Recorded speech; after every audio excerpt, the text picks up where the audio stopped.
Welcome to the Outer Realm with Michelle Desrochers and Amelia Pisano. Airing live on the United Public Radio Network, 105.3 FM in New Orleans.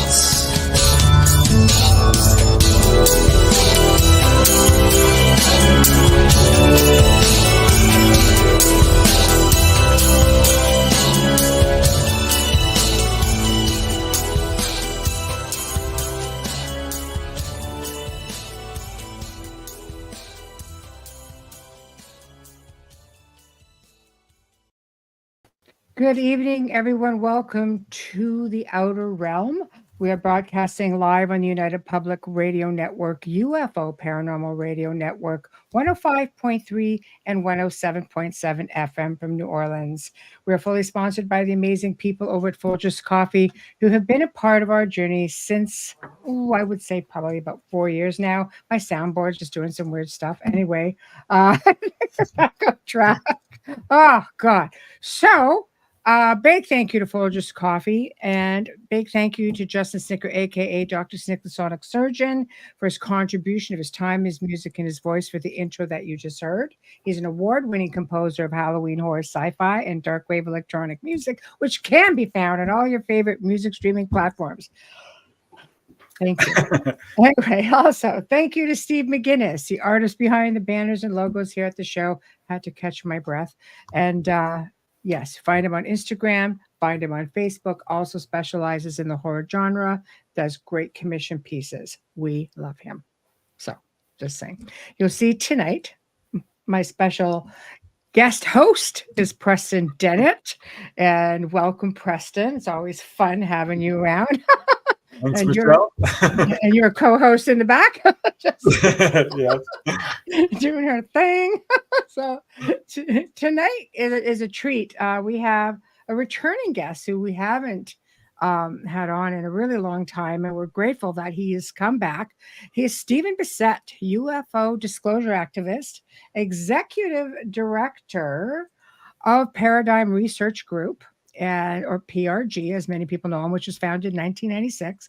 He has spoken to audiences around the world about the implications of disclosure and the formal confirmation by heads of states of an extraterrestrial presence engaging in the human race and more.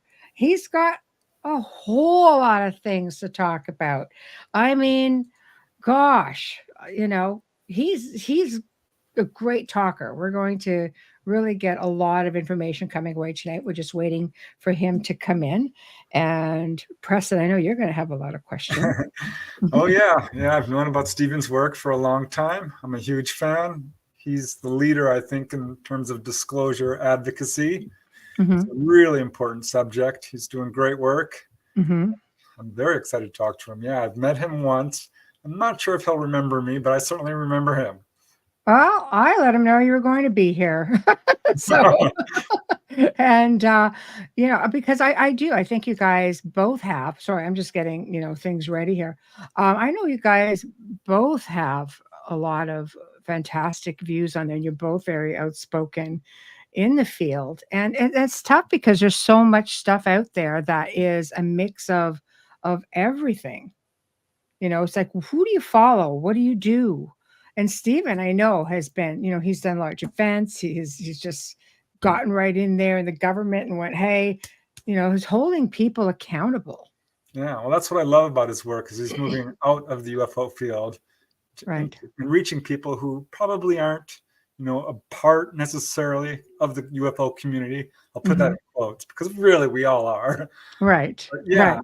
Yes. I think anyone who gets involved in this field is actually a disclosure advocate on some level. Mm-hmm. You're speaking about a subject that is being covered up, or as he says, a truth embargo. And that's why I think this is a really exciting evening. Yes. It is an important subject. And Steve is exciting. I know. He's got great things to say. And I agree with you. There's just a lot of stuff that, let's face it, things have been suppressed from us, need to know basis. Obviously, people don't feel we need to know. And it's been kept from us for a very long time. And it didn't start out that way. I mean, how many times have you and I had conversations about, the ancients? There's stuff all over the darn world that shows they were here. And all of a sudden, no, nobody wants to talk about it. But without further ado, our special guest, Stephen Bassett. Oh, hello. Sorry.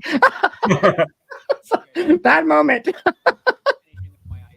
Oh, can't hear you. Oh, hang on. Oh, Your volume is very low. there we go. Yeah, very, very low. Just a second. Okay.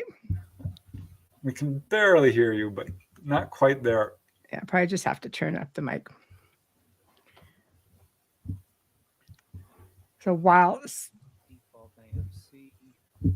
yeah, it's very, very low. So it might just be a volume on your microphone. I'm sure it is. One moment. There we go. I'm traveling. Got you. What, Oh, is that I better? see. Yeah, Much hear you better. now. We've got Yep. you. Yes, thank you. And welcome. Welcome. Traveling, so I don't have my top of the line equipment right now. Forgive me. Right. But All we need that's is you, Stephen. All we need is you. So hi, Preston. Good to see you again. Yeah, you too. we have been waiting for this because I can't tell you. I mean, it's been a long time since you've been on. I think you were on with Darcy Weir many, many years ago. And, we're trying to bring back fan favorites, as I say. And there's a lot going on. A lot has changed between then and now. So where would you like to start with all of this? Because I know. And the stage is yours. You've got it for like 2 hours if you want it. So where are you at right now with everything? With disclosure, have you made any headway, leaps and bounds or inches? Yeah. How can I put this succinctly? We're practically there. I mean, we've been at this now for 77 years. Mhm. That's a long time, though not particularly long in terms of major activist movements of the 20th century. If you look at most of them, they took a long time. Governments do not give up their secrets or their power easily. This was an unusual activist movement. Nothing like it has ever happened, I think, ever, where every year more and more people know something is true, but the government just continues to deny it year after year after year. It's the emperor's new clothes in reverse.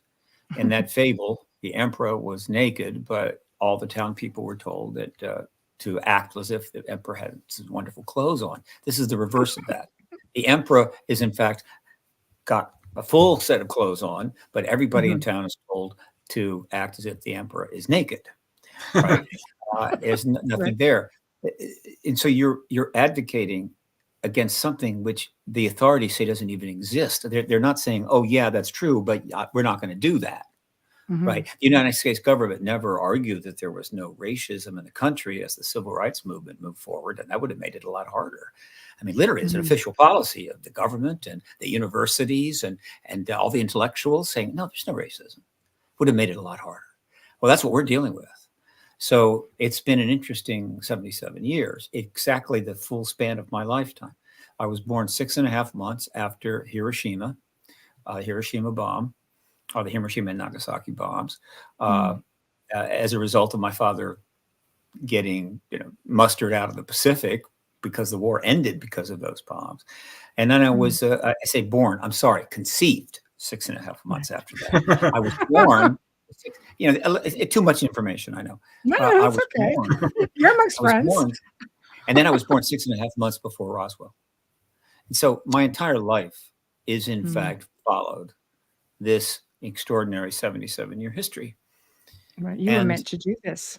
After all this time, we are right at the threshold. It's like 1964, and the word is starting to get around that there's a chance that the Senate will pass the Civil Rights Act so that it can be signed by the president, and that it would be Johnson. But it wasn't a certainty. And so everybody was excited and everybody was thinking about this. And there was a lot of discussions, I'm sure, about what would they, what won't they, and heavy, deep politics. Because from the standpoint of the southern states, this is a big deal. And from the standpoint of many citizens, it was a big deal, controversial, plenty of pushback. And ultimately, it was signed, 1964. Now, that's where we Haven't are our now. governments now admitted that there is validity to this phenomena? I mean, they basically said UFOs, UAPs are real, but they're not saying what they are. Depends on who you mean by what you mean by they. Where we are now is that quite a very large number of individuals with substantial rank and station, careers and what have you, classification status, have simply stated there's non-human intelligence here. So that's pretty much out at a level we've never seen. And that's been accumulating for several years now, going all the way back to, 2016, when the To the Stars Academy, I think, was already formed or in the process of being formed. This was in May of 2016. And I think the To the Stars Academy had intention of actually launching right after Hillary Clinton was elected, sometime in the transition period. I've said this many times. I've never been corrected. Robert Bigelow, who was attached to that story, because as you know, part of the story was the ATIP program. And we learned that Bigelow eventually was received some of the funding went to him as part of the research of ATIP, because ATIP was kind of a throwback to NIDS and the Skinwalker Ranch and what have you. And then we also learned that it was Bigelow that helped to persuade Senator Reid to make this move and ask the Pentagon to do this study, to do something like this and help raise the money for it. Bigelow went on 60 Minutes in May and told Laura Logan flat out, there's terrestrial presence. And when she asked him if, well, aren't you afraid people will think you're crazy or something? I don't give a damn. And then she asked him again. I mean, and he said, yeah, true. So that was May 2016. So, but things don't really get started, of course, until the To the Stars Academy comes out in October. I think 22nd. I think it was 22nd of October. Might have been the 11th. And then followed 2 months later by the New York Times articles. And then the final phase of the history of the truth embargo, this interesting episode, gets well underway and proceeds apace for 7 solid years. The first 2 years was interesting. There was a lot of information being passed around, a lot of stuff on social media. Luis Elizondo was out giving interviews. There was a series on the History Channel called Unidentified. But then they really started getting underway 2 years in, which is 2020, when we believe, possibly in 2019, when Christopher Mellon started leading the witnesses up to the Hill, starting to be the key figure who was presenting witnesses to members of Congress, members of key committees like the Intel Committee, maybe Armed Services, House, and Senate. And he was the perfect person to do that, given his background in Intel, Senate, DIA, all that stuff. I'm not done DIA, but as part of the Department of Defense Intelligence and also the Senate Intelligence. And so at that point, members of Congress are getting direct private briefings from witnesses. Why? In order to prepare for hearings. That's what you do. You don't just bring somebody in to testify in front of you under oath and before you talk to them, before you get to know them. In this case, they really had to get information to decide to even talk to witnesses for a hearing. And so this learning process goes on all through the end of 19 and 2020 and so forth. And so that, and has continued to go on now for over almost 5 years. So again, that has happened. Nothing like that had happened previous. And then, of course, in 2020, because of these briefings and because of statements being made by various people, the thing was getting out more and more and more. It reached a critical threshold. And that threshold took place when Marco Rubio put some UAP bill, I guess you could say, UAP language into the 2021 National Defense Authorization Act. It was a limited bill, but nevertheless, it addressed the issue.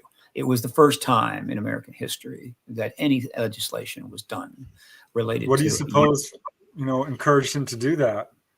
Just the pressure of all. What do you suppose encouraged Marco Rubio to actually take a step forward with this when no one else had for so many years. Well, principally because he was getting briefed. He wasn't the only one. I think Mellon was introducing witnesses of various levels of significance to every member of the Intel committee. There's 17, 9 Dems, 8 Republicans. So he was getting personal meetings with these people as well as others. He was aware of that. There's also been a great deal of media coverage since 2017. I mean, it was just pouring out. I can show you that. Let me take a moment and do that. I'm getting really good at sharing stuff. Here's a share. Here we go. I love sharing. It just makes me feel so tech. Yeah. Excellent. It's definitely going into the mainstream very quickly now. So here we go. Faster and faster at this.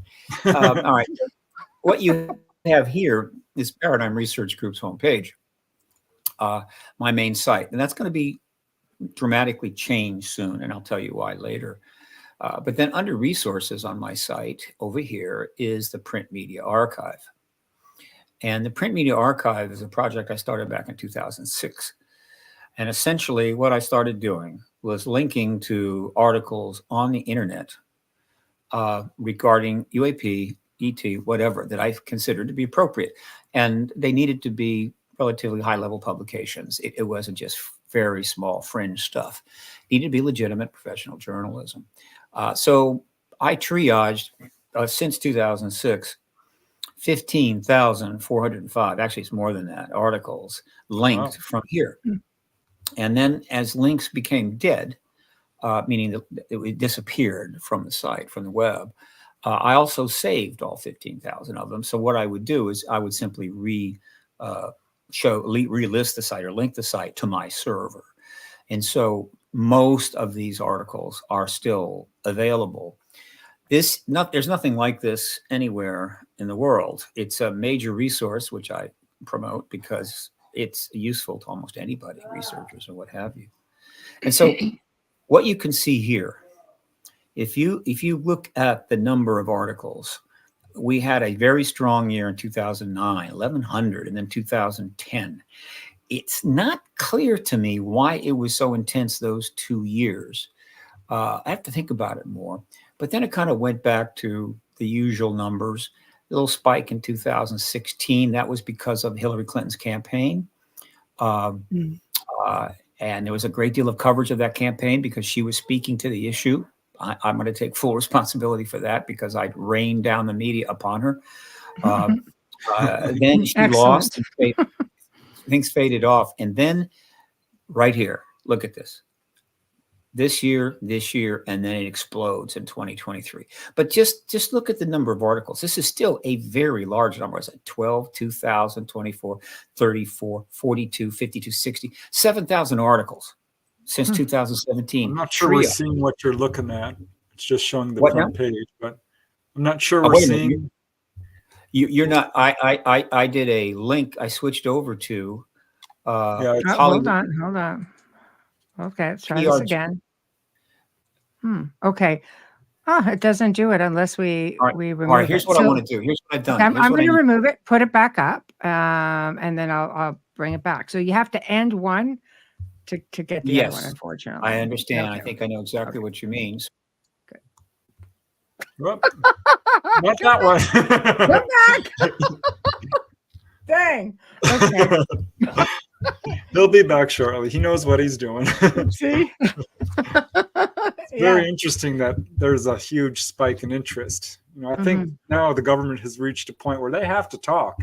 If they don't, they're going to look irrelevant. There's no turning back, I think, from this point. You can't just, poo-poo everything everybody else has said. I mean, there's people coming forward like, oh, okay.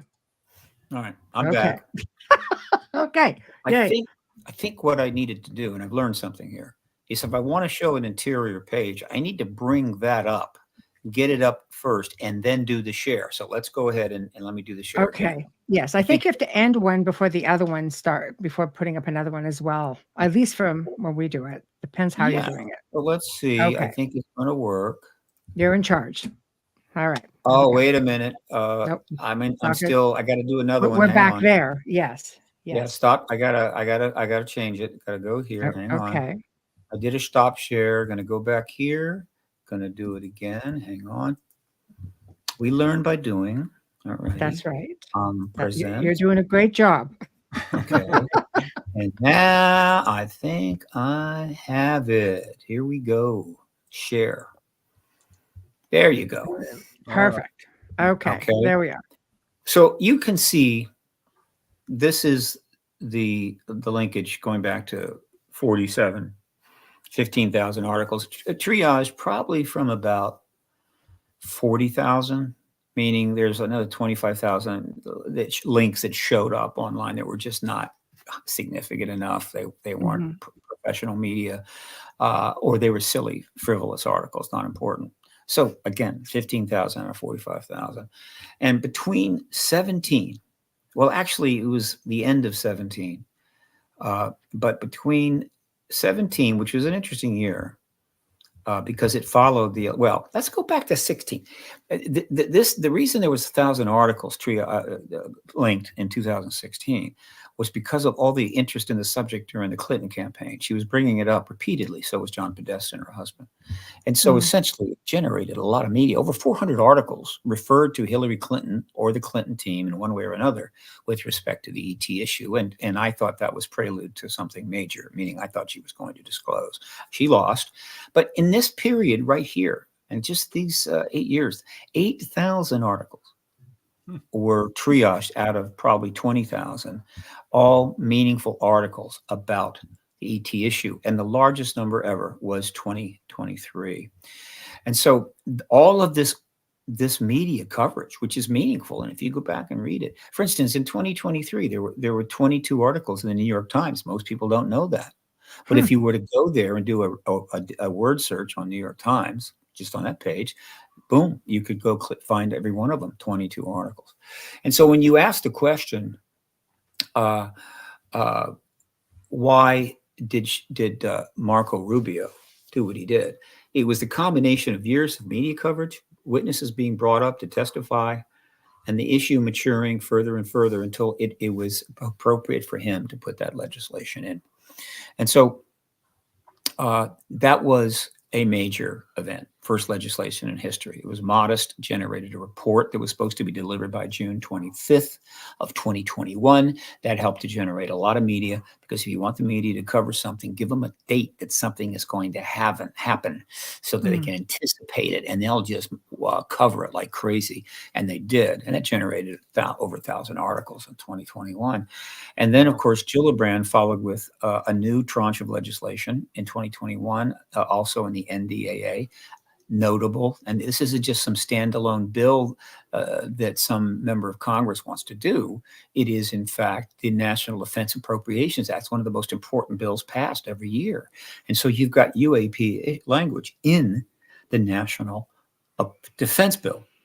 And then in the third year, essentially, Mark Warner sponsored the third tranche of legislation, all right, which was significant. It took the measure further, added witness protections and so forth. All of this is easily to find. I have them linked on my site. And then, of course, in 2023, things really went boom. So the reason we're so close is the accumulation of 77 years of citizen activism, journalism, documentaries, witnesses, and so forth, followed by 7 years of intense engagement in the public arena, in which it went political, huge media coverage. And that is why we are virtually at the door of disclosure right now. I mean, we are practically there. And then I'll elaborate on that.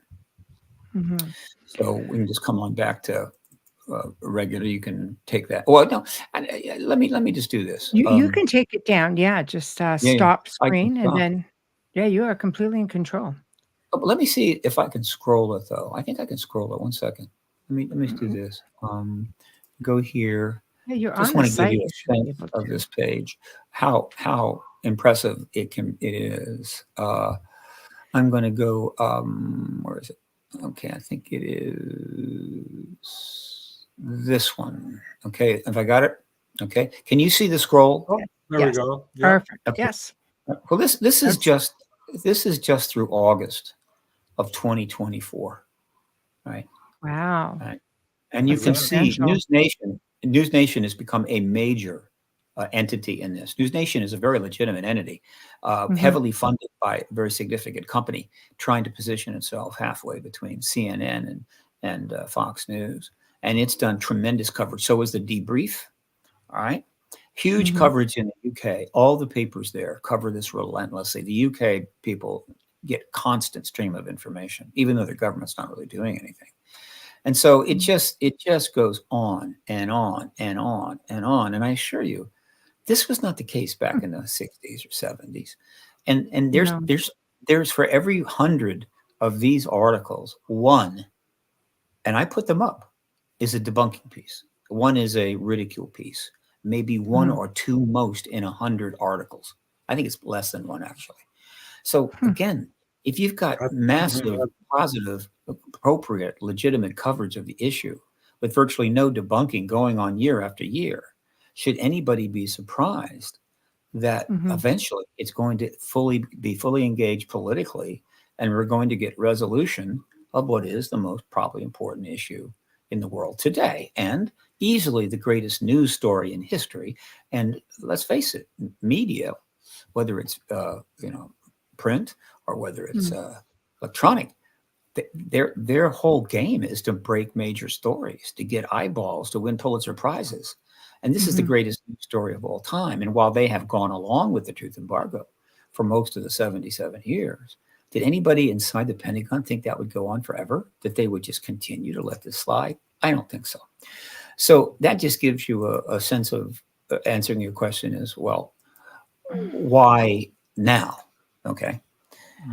Well, what does disclosure look like? I mean, what's the goal of it? Just to have the sitting government say this is real, or get the Roswell craft in a museum? I mean, what is the end game here? Well, the end game is confirmation. There is a lot of confusion about this term, and I take full responsibility for it. There's two kinds of disclosure, small d and capital D.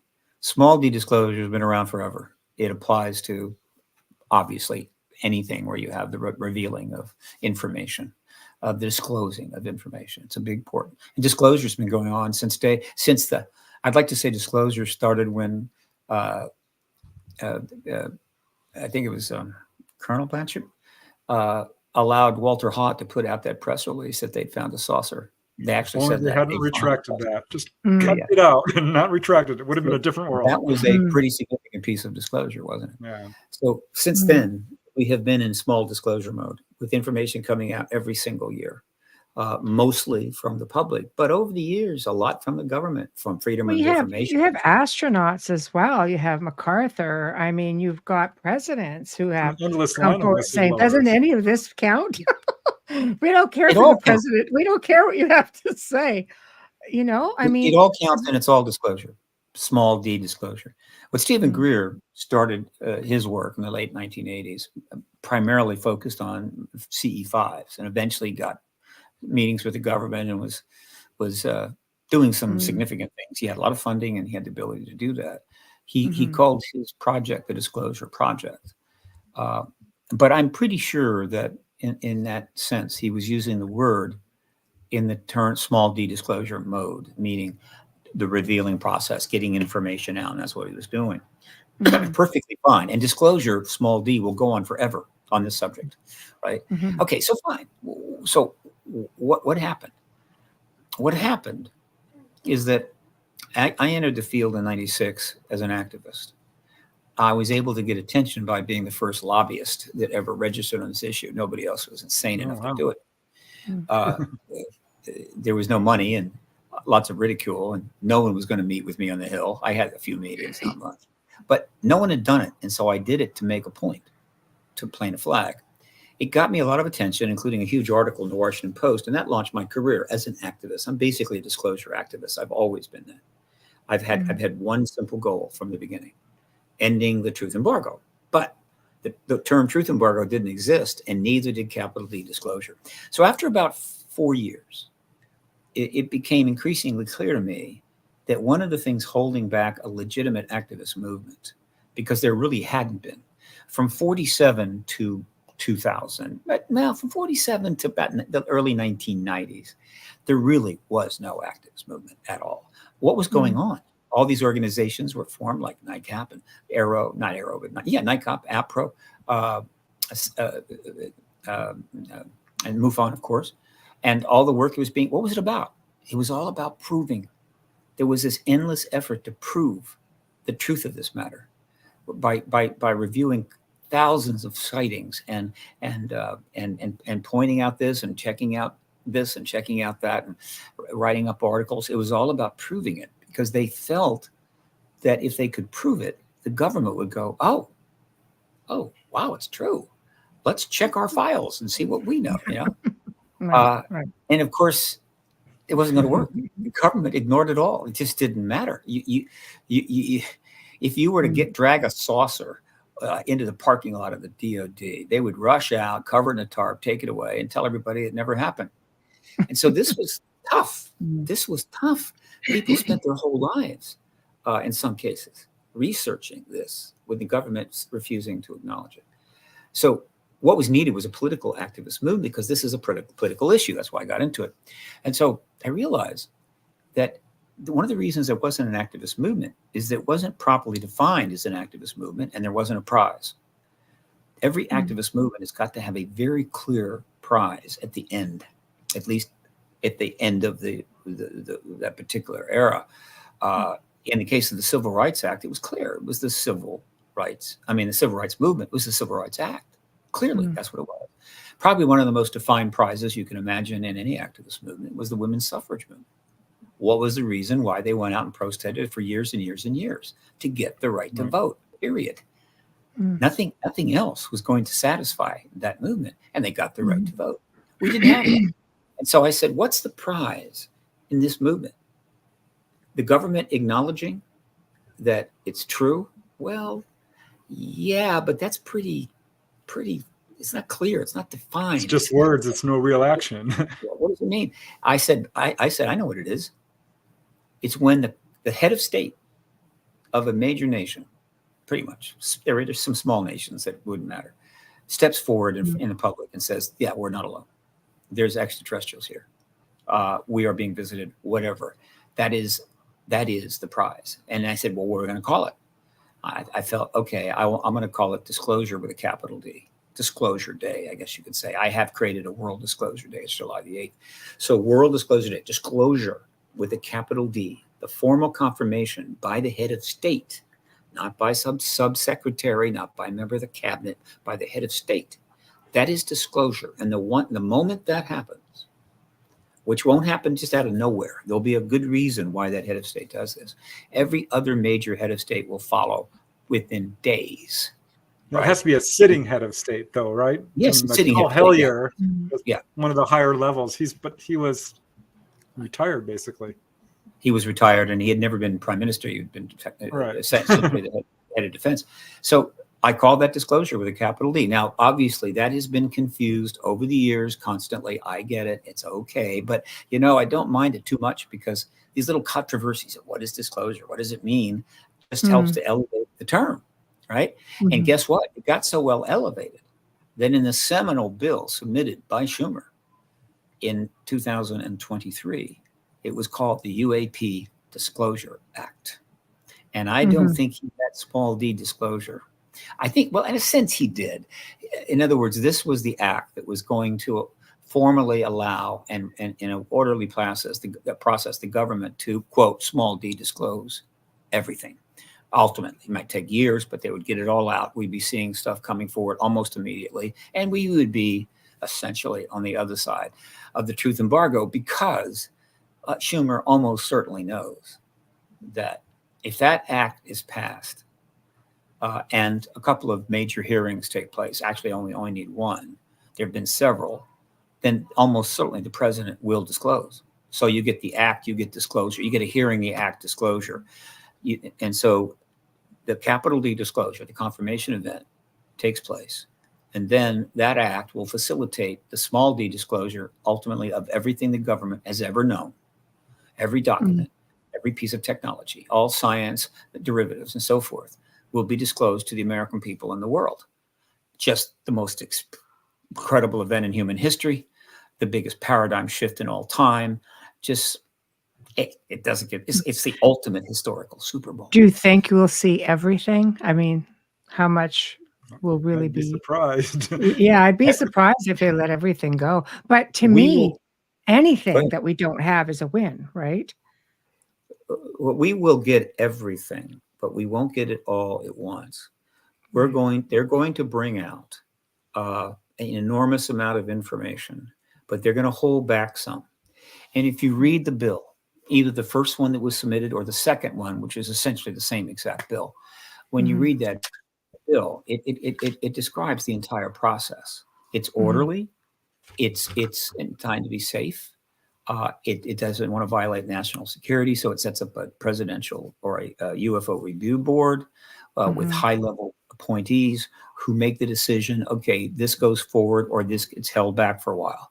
And they just go through everything that way. And so there's a stream of stuff coming forward and some things being held back. And the things will be held back for various reasons. But the bill requires that you have to give why. You have to give a summary of why. And you actually have a record and you have to report back. And so when you read the bill, it's clearly designed that everything, I mean everything, will come forward. Now, I think that the writers of the bill, which are Rounds and Schumer, and maybe a couple of others, they may have their idea of how many years it will take for it all to get out. I think that they're probably overestimating it, because once that information starts coming out to the world, the pressure on every government to get it all out will just grow with every single passing week. And because the government has finally admitted it's all true, they can't simply ignore that pressure. And so it will probably all get out a lot sooner than they would like. And by the way, I'm confident still that before it is all out, well, quite a bit is out, we're actually going to be in formal open contact with extraterrestrials. So the That's what I was details going to won't be. ask you. Do you think the United States is one of the last to do it? So many countries through the last, I would say, 5 years or so, have come out with little snippets. I think Russia was like all over it, giving out, some of the records and experiences from their Air Force, some of their scientists. I mean, there's a lot of stuff that's documented. I think Brazil has always been, just tell us what you see. Mexico's been pretty open too. Chile. Mexico, France was meh, but they encourage people to, yes, tell us your experiences. Canada was with the US. I mean, they were sort of probably only in the last, couple of years or so where they started leaking out little stuff. But the United States, of course, being the superpower, is thinking, no, we're going to hold off as long as we can. Do you think they're in a way watching what everybody else does and seeing where the boundaries are and what they should say and not say? Well, first of all, the United States has actually released a tremendous amount of material. Okay. Most people don't know this, but if you look, that's why you're here. Yes. The CIA released a substantial tranche of documents that kind of referred to this. The FBI released a substantial tranche of documents. A lot of FOIA recourse have been FOIA submissions have been reported too. Just ask John Greenwald. I think he has 1 million documents in his black vault now. And of course, there have been statements. So it's not as if they've been able to keep it totally bottled up. They haven't. Probably more has been released by our government than any other government. However, when any other government does release something, we take note. It was always notable that Russia seemed to be relatively chill on this subject, and scientists were allowed to do some work, though it depended upon which era you were talking about. But it wasn't for them a major problem. Now, I think that is clamped down. I actually went to Russia and talked with 6 different groups about this, and I had no trouble, and I was able to leave the country. Though I wasn't positive I could leave the country. Right. I've done work, Peru, Ecuador, but none of it is disclosure. No head of state has ever publicly acknowledged the extraterrestrial presence. Not even Gary, the prime minister, I think that was his title, of Grenada, when he was being the focal point for some efforts in 78 to get the UN involved. And of course, the Secretary General of the UN has not done it. The Pope has not done it. No figure at that level has ever confirmed the ET presence. Such is the nature of this truth embargo and its success. But that is about to end. And when the confirmation comes, formal, from the head of state, which then opens all the doors. I mean, Edgar Mitchell said there was ETs here in 2009. Did that open the doors? No. Yes. Gary Nolan said it on television the other day. To come, did that? No, it didn't. And these are high-level people because the president is an important person. Yeah, Gord Cooper. So the president, that formalizes it. That basically sends a message to every element of government as well as the people that this issue is true. It's going to be dealt with. You have all kinds of expectations as citizens of the government to deal with it. And now off we go. Okay.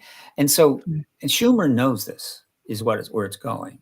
And the reason that he boldly put forward the UAP Disclosure Act in 2023 rather, for the 20-foot NDA, is because he, I think, was anticipating the possibility of disclosure happening under Biden relatively soon.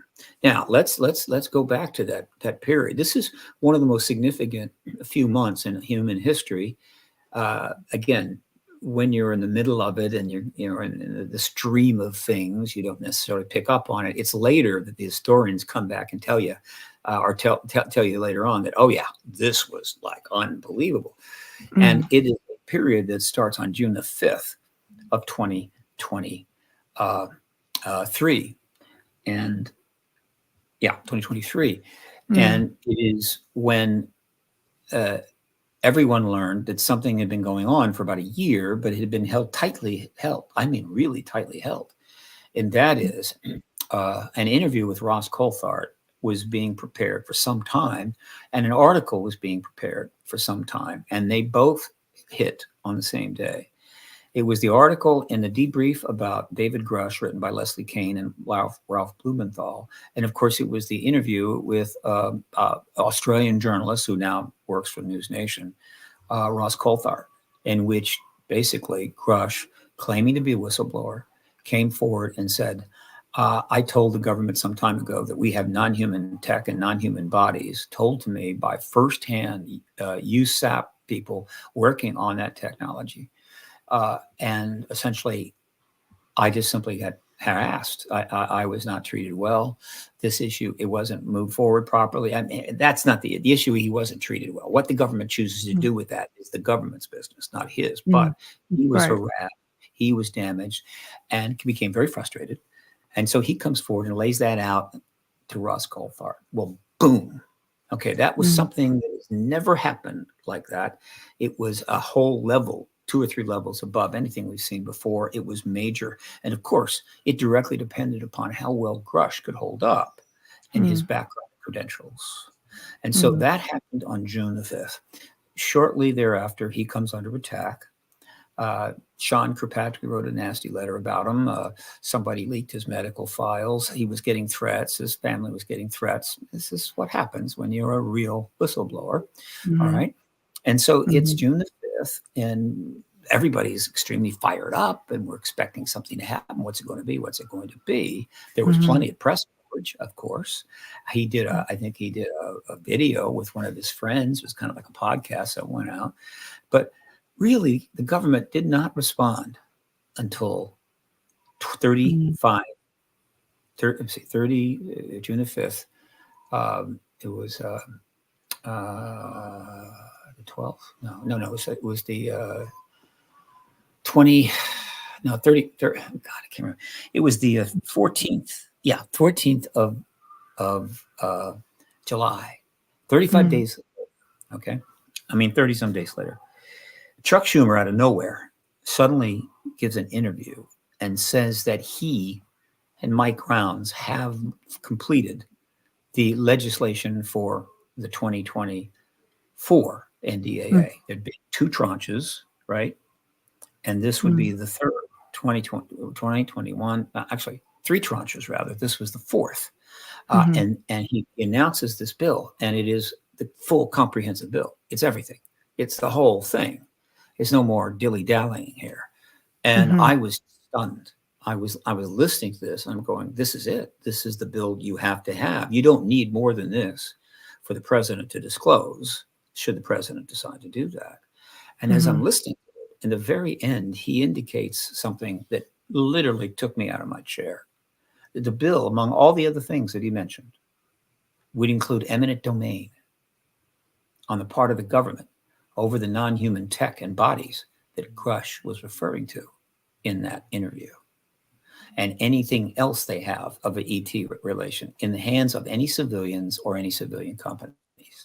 And I said, holy mackerel, because I knew exactly what that meant. Every contractor out there that had any ambitions of, without any regulation or input by the government, of cashing in on the science and engineering we've learned from working on those craft for decades, essentially was at risk if the government chose to exercise eminent domain. And I knew that was not going to make them happy. And which is, that's their problem. But Yes. it was This has been part of the problem of the cover-up, right? That some of this is withheld in civilian hands and not subjected to government oversight. Well, the truth embargo is many parts, yes. And one of the parts is that a lot of things are in private hands. But that's again, just part of the truth embargo. There's stuff everywhere.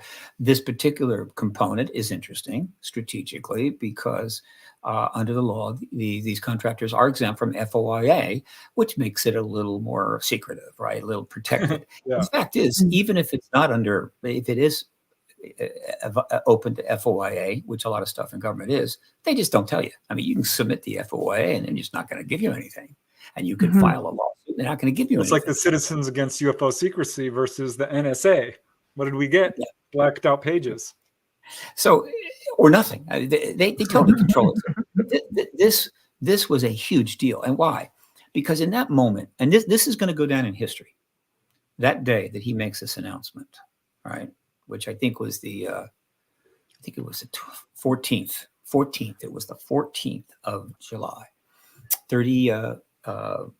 approximately 35 days after Grush. I knew that this was a game changer and that he had just done something historic. Why?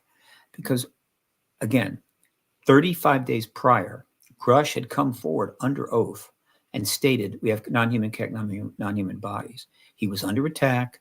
Kirkpatrick was denying it, or at least attacking him. There was a lot of controversy. They were looking into his past, et cetera, et cetera, et cetera. Now Grush is absolutely righteous, and he is a hero. He should get the Medal of Freedom.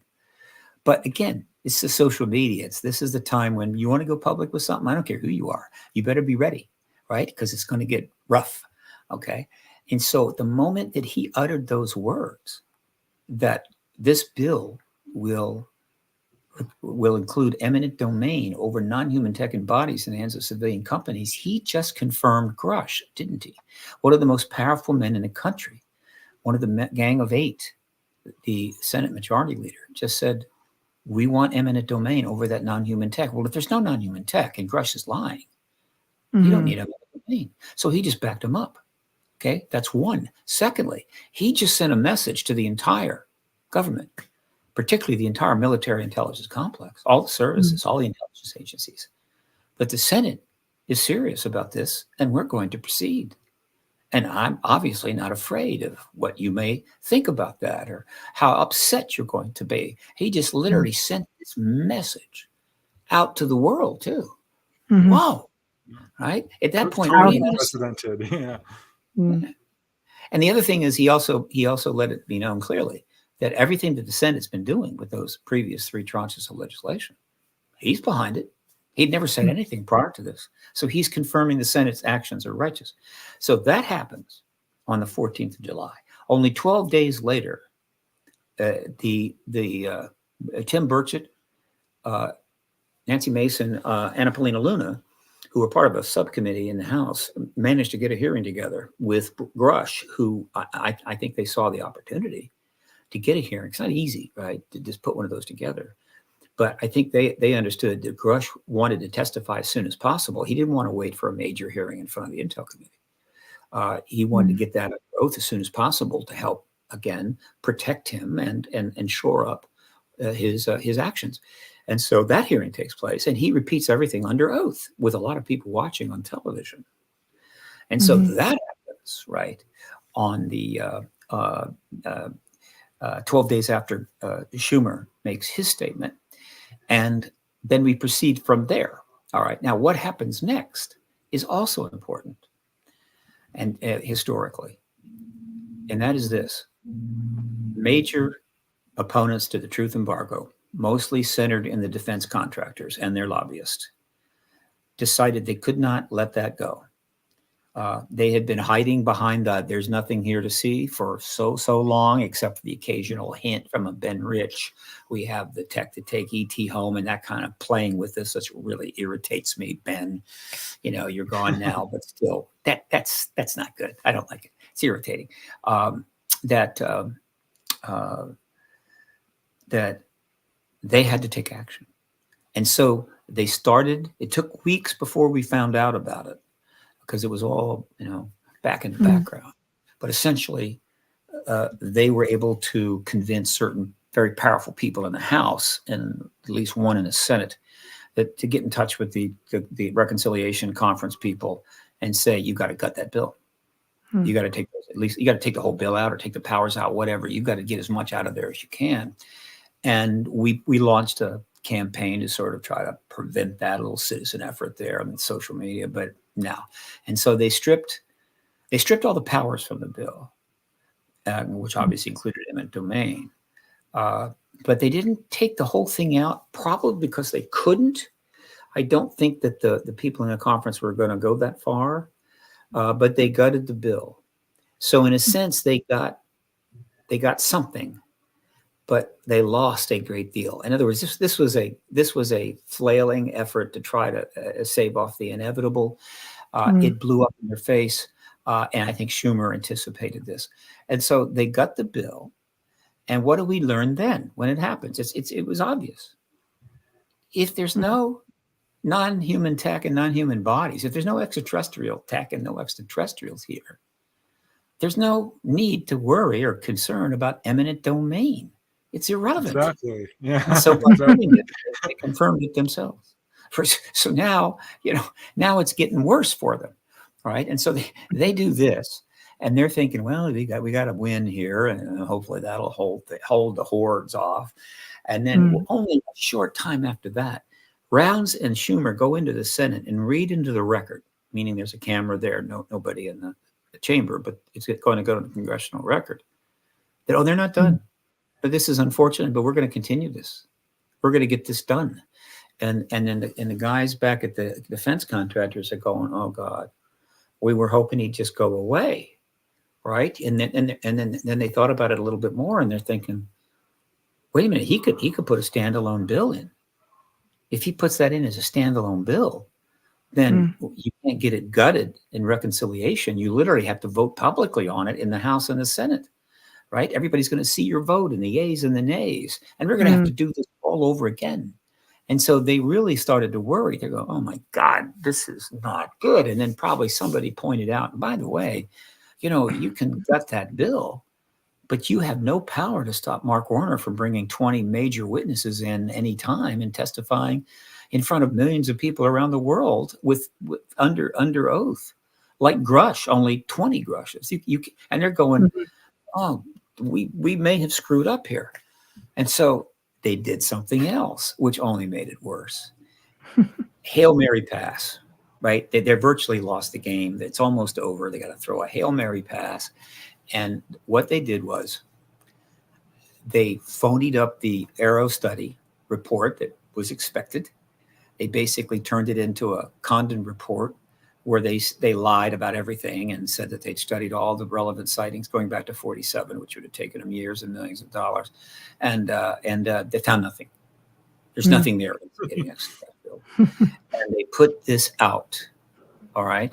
But in order to, it had to be signed by somebody. And so they convinced Sean Kirkpatrick, who'd already resigned but hadn't left the office yet, that he would put his signature on it. And I don't know the particulars there, but I can speculate that if he had not agreed to sign it, that job that he had waiting for him upon quitting the Arrow might just disappear. He has a wife, he has family, his kids. And so he was in an impossible position. So he signs it. And so they put this out.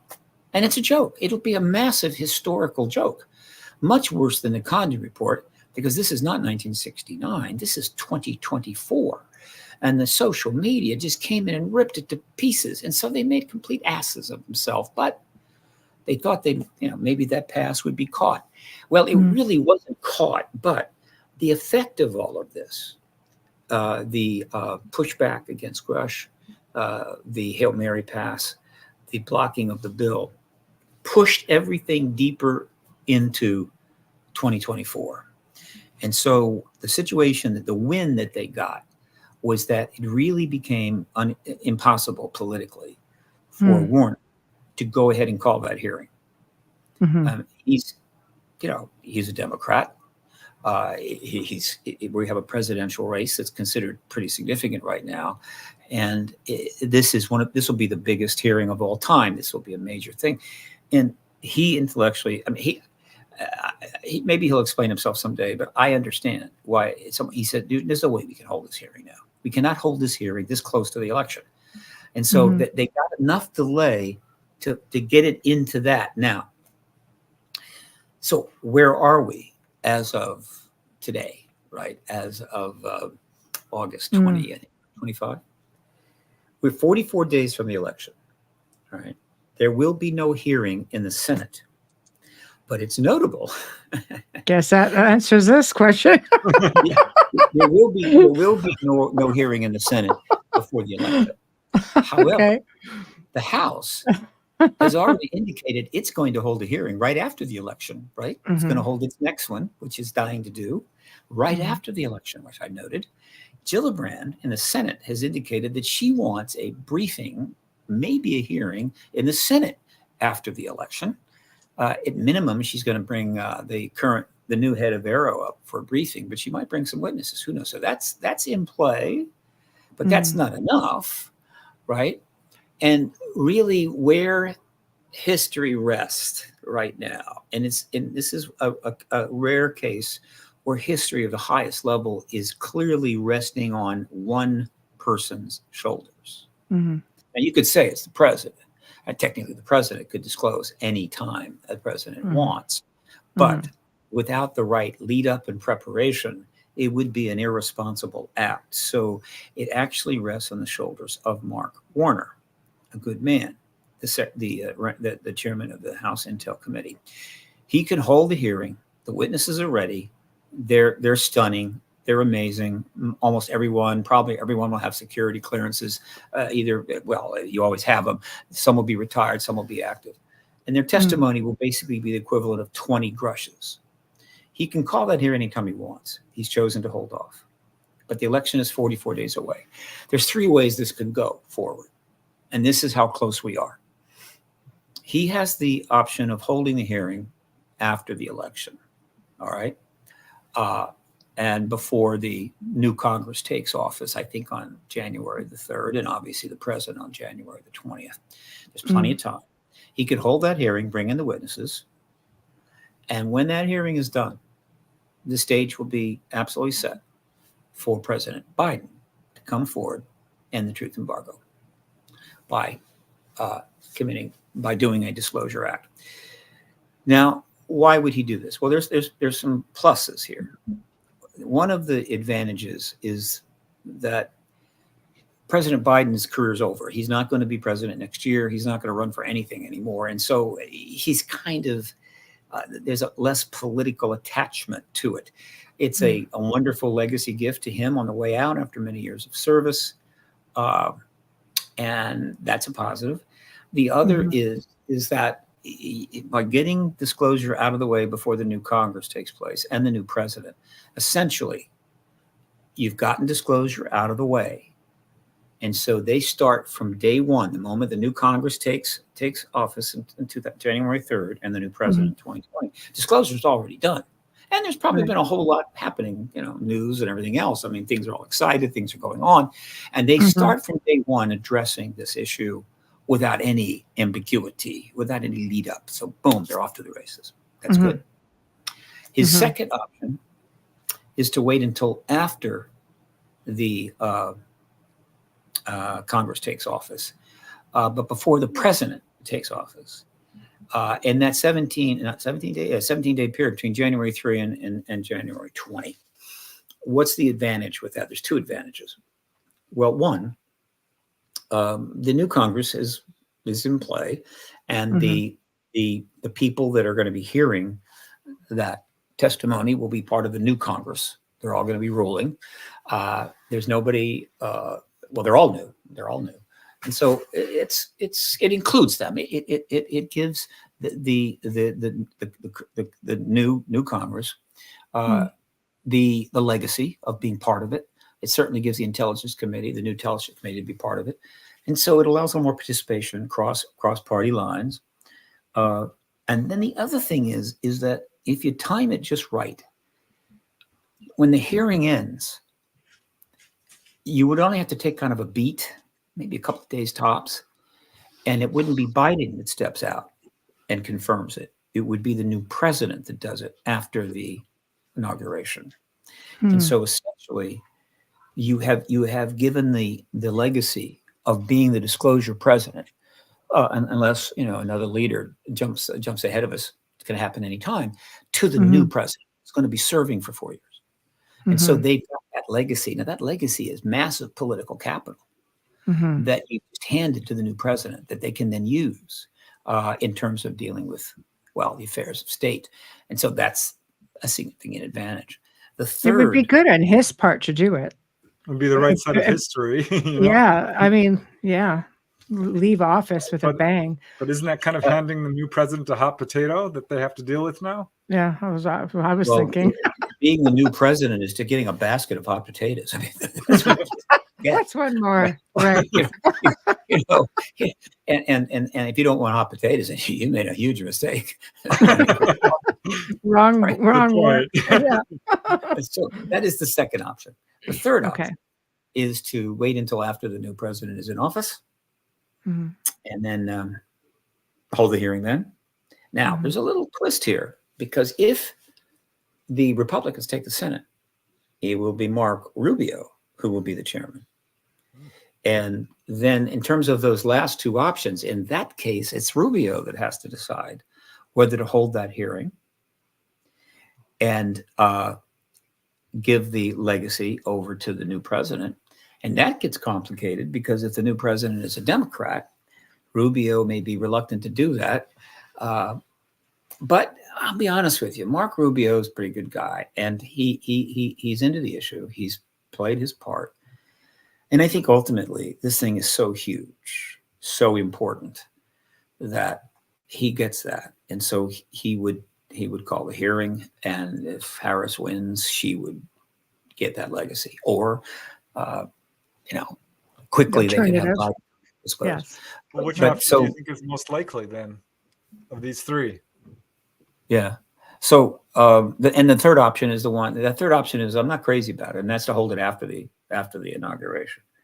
In which case, obviously, the new president would be the disclosure president, and the new Congress would be dealing with it from the get-go. But I have a problem there, a worry, a concern. You'd be talking now about mid-February, which is October, November, December, January, February. It's almost 5 months. I don't know if we can make it to then. I'm serious. Sounds pretty dire. I don't know if we can make it to then. I mean, I don't know if we can make it to the end of the year. I'm simply saying that we can't get disclosure fast enough. I mean, I'd be happy if Warner called the hearing tomorrow, and we had the whole thing done, and President Biden confirmed it, even before the election. But I understand the demands of the election and everything else. But we are now in the most dangerous era that in my lifetime, and I watched the Cuban Missile Crisis on television. I watched the Berlin blockade on television. I've obviously watched the Vietnam War, where a whole lot of people were being killed and bombed just underneath the border of China. I've seen a lot of unpleasantness. Nothing like this. Dark We are days. in a place different than I'd seen. The Ukraine-Russia war is absolutely dynamite, and now Ukraine has invaded Russia. I'm not necessarily being critical here. I'm simply saying Russia.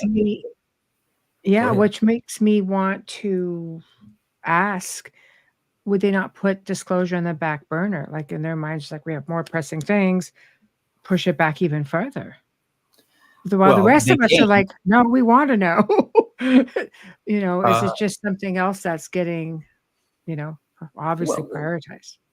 Well, the fundamental basis for the truth embargo existing at all is that it is a national security issue. And we have been under the threat of nuclear war since the 50s. And that's a big deal. And so they once they arrived at the decision, I think internally, that disclosing the ET presence while we've got missiles pointed at each other from land, from airplanes and from the sea, you can't, unintended consequences.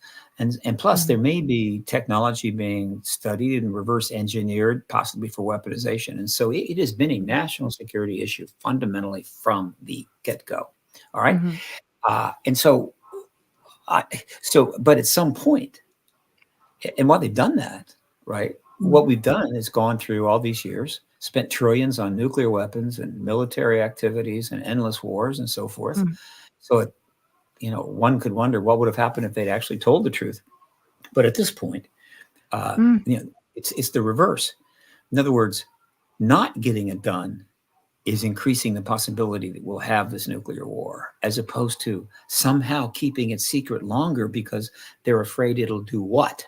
Make things worse? You can't make things worse right now. And so when you have Russia being invaded for the first time since World War II, when you have Ukraine, and again, I'm not making judgments here, I'm just telling you what's what. When you have the Ukraine desperately wanting long-range missiles from the United States to send into Russia, right? In other words, to attack Russia at great distance with long missiles. When you have both Putin and several of his key people repeatedly saying that could trigger a nuclear war, when you hear stories out of Moscow, when one of his advisors says, why not go ahead and do a test nuke? In other words, drop a nuke in an area away from everybody in the Ukraine just to make the point. When you start learning about development of nuclear torpedoes that can travel hundreds of miles under the ocean, hypersonic missiles that can deliver almost a first strike. And all of that is going on. One of the ugliest, most awful breakouts of violence in the Middle East in my lifetime. It's always been bad, but there's a certain quality to this particular breakout of violence that's unduly distressing. It's awful. I think this is a good idea right here. Just to use disclosure as a cold bath, like just calm everybody down with something really substantial that maybe. Exactly. Do you think disclosure on this sort of a scale, because the United States is a leader, it leads the way in so many things with respects to, military. They're looked to as a superpower. Do you think if the United States, if they disclose quick enough, that everybody would sort of come together? The dominoes would fall, I hope. That's yes, Okay. Well, this is at the essence and the core of the activism. It's complicated. Yes. But essentially, disclosure will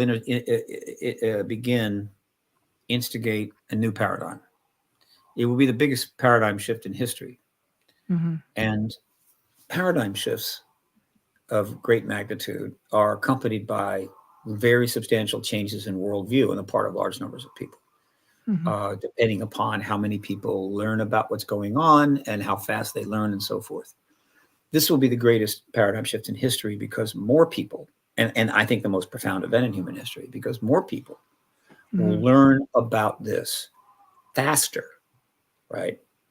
Mhm. And the potential impact is greater than any other event in history.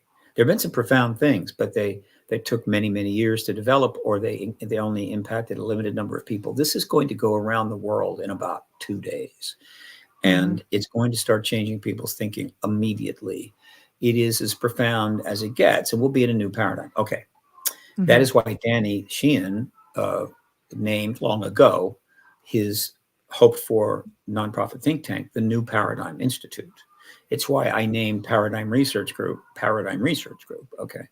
Mhm. So his hope, and I'll show you his website and mine later in a few minutes, but his Mhm. hope, the whole essence of his work, and mine as well, and many of our colleagues, is this. We have brought things to where they are right now. We made a lot of choices as a species, as nations, Mhm. lots of choices, many, if not most of which were bad. And so we have brought ourselves to where we are. We don't have anybody to blame but us, period. Mhm. And we have pushed the limits in every way. We pushed the limit on population. We pushed the limit on energy use. We pushed the limits on encroachment into the environment. We pushed the limit on countless species, the atmosphere, and so forth. We just absolutely pushed it to the max, where we're now facing, well, it's like It's not being sustainable. surrounded. Yeah. Mhm. It's like being Mhm. surrounded by 45, enemies coming at you from every direction.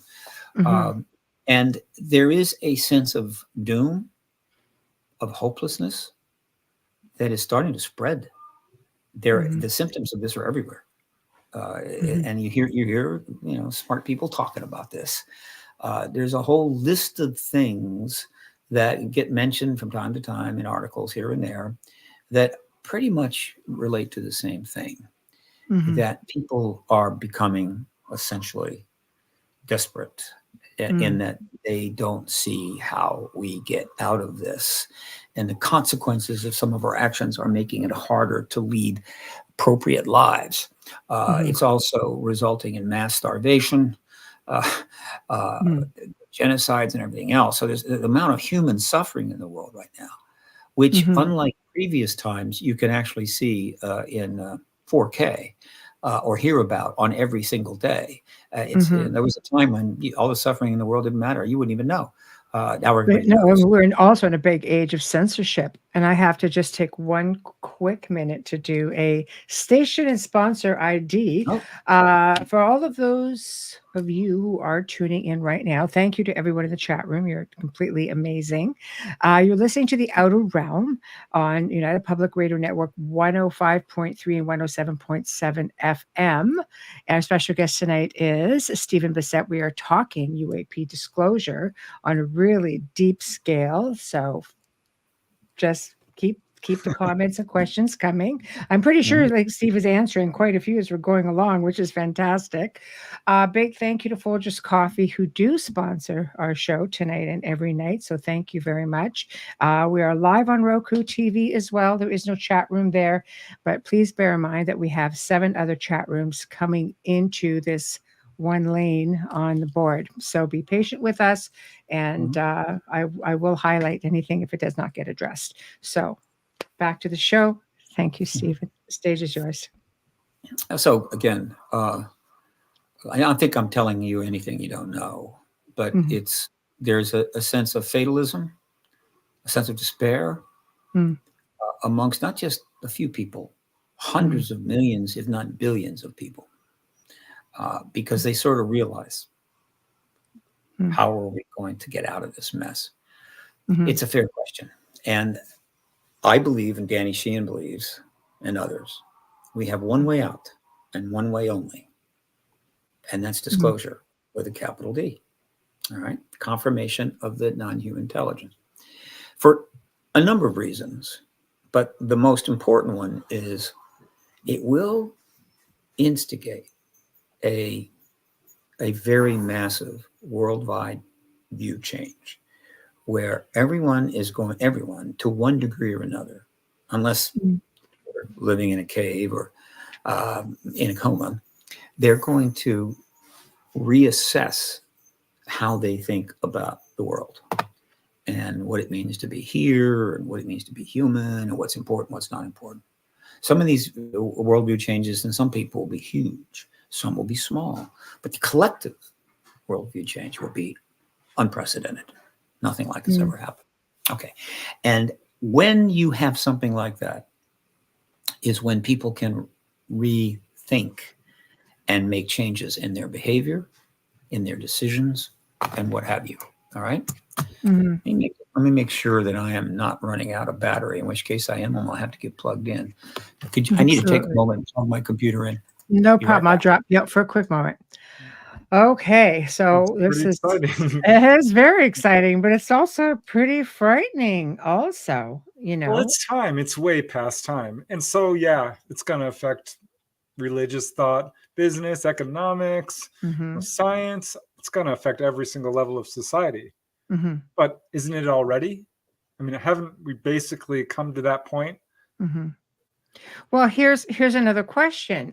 Somebody had mentioned in chat earlier, which I'll never find right now because there's so many, but made mention like, why do we, as experiencers or people who have seen things in the sky, captured images, why do we care if it's the official government that says, okay, yes, this is a thing, when so many people out there actually know it? Yeah, I mean, that's the point where we're at, where our government is becoming irrelevant, and that's their own fault. If they don't disclose, I think this is one of the, pushing forces why they're disclosing at all. Because if they don't, no one's ever going to care. They'll lose their power. They will lose their control over the narrative, which is the last thing they want. But I do think it's interesting that ETs themselves, the number one message to contactees, coming from a researcher perspective who looks into contactees, their number one message to people is about the dangers of nuclear power, nuclear weapons, war and destruction of the environment, the pathway we're going on down right now. Perfect. Yes, I agree. I agree. Thank you. And you're back. All right. We were just saying that somebody had mentioned in the chat earlier, with everybody having so many experiences, I'm an experiencer. I mean, I know what I've seen. I've grown up around it. I've heard stories in my family about it. They've seen things. I've seen things. Why do we care? Why do we need the government to officially say, yes, this is a thing? And you were talking about the benefits of all of that before you had to drop out for a moment. Well, without disclosure, we're not going to find out what they've learned from these crash vehicles, the engineering, the science, breakthrough stuff. We're not going to find out about that. We're not going to have access to it. We're not going to be able to utilize it to address the human condition and so forth. And some of the things we're facing are unbelievably difficult. In fact, I don't see we're going to need some sort of technological breakthrough of enormous importance in order to do it. Are we seeing this technology in the skies right now, in your opinion? Like there is the possibility that we have the U.S., at least maybe another country, have probably just the U.S. figured out how to create an anti-gravitic craft. Not like the saucers, because we can't build those. I mean, those things are they're built in a way that's beyond understanding. They're just like extruded at it, whatever. But big flying triangle, something like that. We may have it. In which case, great. That means that anti-gravitic technology will be available post-disclosure. It will come out as part of the disclosure process. And some people may think, well, you just get to fly a lot faster. They don't realize anti-gravitic technology has enormous implications for us and could help solve enormous problems that we have. Okay? So there's that. But in terms of the worldview change, one contactee is just simply one person whose worldview has been changed because they've had contact with extraterrestrials. How many contactees are? I think there's millions. right? Yeah. With the Easily. majority probably having, suppressed memories. Mhm. I'm talking about a worldview change of 8 billion people, right? 8 billion people That's overnight. huge. Right? That's huge. And so so there is this worldview change factor. Now, of course, how we take advantage of it, right? When people are in a frame of mind, when they're open to new things and they see the world a little differently. Now the question is, how do you take advantage of that? What do you put before them? What actions do you take to then to create positive outcomes? And that's why you have organizations literally forming now Mm. that are basically post-disclosure organizations, all right? Meaning they're already setting up with the idea of, all right, we're going to be doing this and being active in the post-disclosure world, trying to then take that worldview change and turn it into real change, fix real problems, and get this earth back into a place where neither the people in it or the environment itself is under endless threat. And so that's one of the benefits. The second thing is non-trivial. And this is purely a speculation on my part, but it's not. It's based on looking at a lot of this for many years. The ETs have always been part of this from the beginning, and their ultimate intentions are not known. We know a lot about them. We know what they look like. We know how they take people. We know what they do to them when they're on the craft. We know that they fly around a lot. We know that they fly underwater. They seem to be able to fly solid objects. They may have bases on so forth and on this planet, which would make sense. Do you believe that our governments have been in contact with them? That is not clear. Obviously, the U.S. government has gotten, I think, live ETs from crash vehicles. Roswell, they had one. So, but being in contact with some survivors of a crash is not what people are thinking about. Are we in touch with them in some sort of formal way? I can't rule it out. It's possible. And if it is, that is something we really need to know about. All right. That's a really powerful reason why we absolutely must have disclosure. It's also one of the biggest public relations problems, the government, our government particularly. The other governments will just basically say, we let the U.S. led on this. So sorry. Now we can tell you problem. Go talk to them. Go talk to the U.S. Of course. Is that people are going to be really unhappy about that. And so this is one of the reasons why many people inside the government just want to be dead or fully retired and living in Aruba before we have disclosure, because they don't want to be anywhere having to answer that question and many others.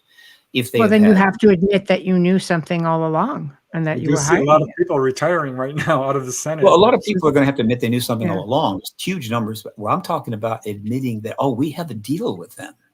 Oh, really? You have a deal with the ETs? What is the deal? Okay.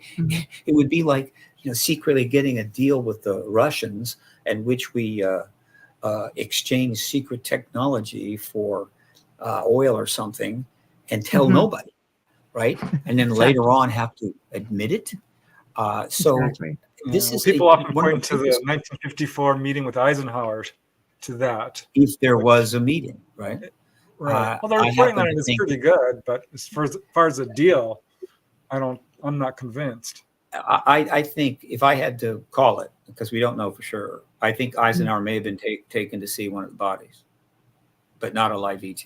But if the Roswell ET was still alive by 54, it's possible he was taken to see him. But again, because of the truth embargo, make up your own story. I mean, everybody, that's what makes it so tough in this field. Everybody can make up their own story, which is fine. But obviously, that's not a way to proceed if you're trying to get reasonable, logical outcomes. So I don't know. We'll certainly find out post-disclosure because it's going to come out. But the second thing is the ETs, we know a lot about them. It's not too unreasonable to project with them. All right. And here's my projection, as I've said countless times. The ETs want disclosure. They've certainly helped bring it about. They've done, other than not simply showing up on Mars, they've done almost nothing to stop it, right? Prevent it. Mm. After we didn't really, after we lied about the Roswell event, where a press release literally went out, and we were on the edge of disclosure. But one could make a case that Truman would very likely have wanted to wait and see how things are going. By the way, there's evidence turning up of crashes prior to 47. It's very possible that Truman already knew that something was going on before the Roswell event. It's possibly even Roosevelt knew, but there was a war going on, you may recall. So it's hard to know, but just on a basic level, Truman could have said, let's take some time to think about this. Well, 5 years later, we obviously weren't saying anything about it. We were still denying it. So what did they do? They flew all over Washington, D.C. They didn't go put a display over Philadelphia or Kansas City, over Washington, D.C., where everybody could see it. Unfortunately, people weren't walking around with cameras 24/7. And so whatever shots, film of it is gone. I think the government may have it or it's gone. But there have been recreations of this event, which obviously triggered the Robertson panel and everything else. So again, if you take it all in perspective, this is heading toward disclosure, worldwide confirmation. And what then? Are the ETs going to go home? Are they going to just somehow pull up from all their under bases and everything, close them all down, ship the stuff off in a U-Haul, and head on back to their star? Are they going to leave us? There's almost no logic to that. It's just simply not going to happen. That makes me. No, but there are some who will probably hear long before us. I think it would be, like, in my opinion, for what it's worth, I think it would be naive to think that we're the first species here on this planet. There have to be others here who were here before us. We're just the kids in the sandbox that don't know how to play nice, essentially. Well, I mean, you see traces of this all over the world in ancient technology, monuments. I mean, just look at some of the monuments across the world. You see traces of them everywhere. Here's my understanding. Okay. My understanding is that there was a whole range of Homo species competing for thousands upon thousands of years, and all of them fell off, but one, Homo sapiens sapiens, and that we have been around for about 250,000 years. And I think that one of the things that's been confusing is that there have been cataclysms without question. And one of them occurred about 11,500 years ago. And so whatever civilization was extant prior to that cataclysm, it was basically destroyed at that point. And then humans had to sort of start again. And we're starting to find some evidence for some civilization prior to that cataclysm. But naturally, the unknown factor of the pre-flood stuff has involved a lot of exotic thinking. But do I think there was, there's only been one Homo species here, and that's Homo. I mean, there is one advanced technological species, and it's Homo sapiens sapiens. All of our predecessors died off. We did not get into technology of any substance until after the flood, but there's probably some interesting things before the flood. Göbekli Tepe is absolute outstanding example of this. But with the idea that before the flood there was another kind of human, no. What there has been, though, is ETs here whenever they want. That's what I meant. Yes. Wherever they want, but not humans. Okay, they're ETs. No. And so, but whatever they've done in the past is, I'd love to find out about it. I hope they have some great YouTube videos to share about what they did. I want in on that too. Yeah. Cool. Right. But that's essentially the past. It's interesting. Well, here's my question then, because we've had displays of UFO activity since 1947 at unprecedented levels. They've been showing themselves to millions of people, essentially. But are you saying, if this is my understanding of what you're saying, is that disclosure would be a necessary prerequisite to open official contact? Exactly. Is that whether? And okay. Here's the difference. Again, I'm a big Ancient Alien fan. So, the gentleman that created, his name escapes me right now, I can't believe it, but created Ancient Aliens was a genius, and he did some amazing work. He wrote a lot of those shows. It's extraordinary. The ETs have been here whenever they want to, and in ancient times they were here, and they did whatever the hell they wanted to do, and we're trying to maybe sort out aspects of that. But again, if it's 3,000 years ago, and you've got ETs here, it's not hard to figure out how it goes. They're gods. As far as any human being, they're gods. Absolutely. And so they can come, they can go, they can do anything they want. And they're not going to be too concerned about how it's going to affect things. And that's cool. I mean, that's apparently something they do. Now, it might not be the same ETs here now. It could be another group, right? We don't know, right? So, but now is different. This is not ancient Egypt or Samaria. It is not ancient South America. We are a fully technological, spacefaring, globally connected civilization. We are essentially, in a way, at their level. Right? I say when at their level, we're in their club, right? Now, we're not the smartest people in the club. We're not the most advanced, but we are in that club. Right. We have the ability to destroy ourselves. We have the ability to completely disrupt the environment. None of the ancient peoples could do this. We ultimately will have the ability to go to stars if the technology is real, and I think it is. And if we go to the stars, we could do all manner of untoward things. We're just in a whole different place, and so they cannot engage us. And even worse, if they came down, we wouldn't call them gods. We'd call them extraterrestrials, right? And ask for their green card or something. I mean, it's just not the same thing. And they understand that. They understand that we are at the point where if there are conglomerates of spacefaring civilizations out there that work together in whatever way, we are very close to being part of that. And this is not necessarily the case with each developing planet. Some planets get to where we are now, and we're doing just fine, and we have ET contact, and it's all just wonderful. How typical our story is, well, who could assess that? But the fact is that we're in a mess. I mean, we are just dangerous as hell. We're lethal and violent and vicious and destructive. Thank you. We're wasting our resources and our time. And Brandon just said it too. They don't want us to blow up the planet. Do you think they're watching us? So this is going to be factored into their engagement, obviously. If we were, in fact, in fantastic place, then I would assume the engagement would be different. In other words, if we didn't have a nuclear standoff underway, there wouldn't be any nuclear weapons to turn off. And so that wouldn't be happening, would it? Right. But that's the way it is. And so I'm saying that another outcome of disclosure and why it's so essential is that I just don't think open contact is going to take place until we have disclosure.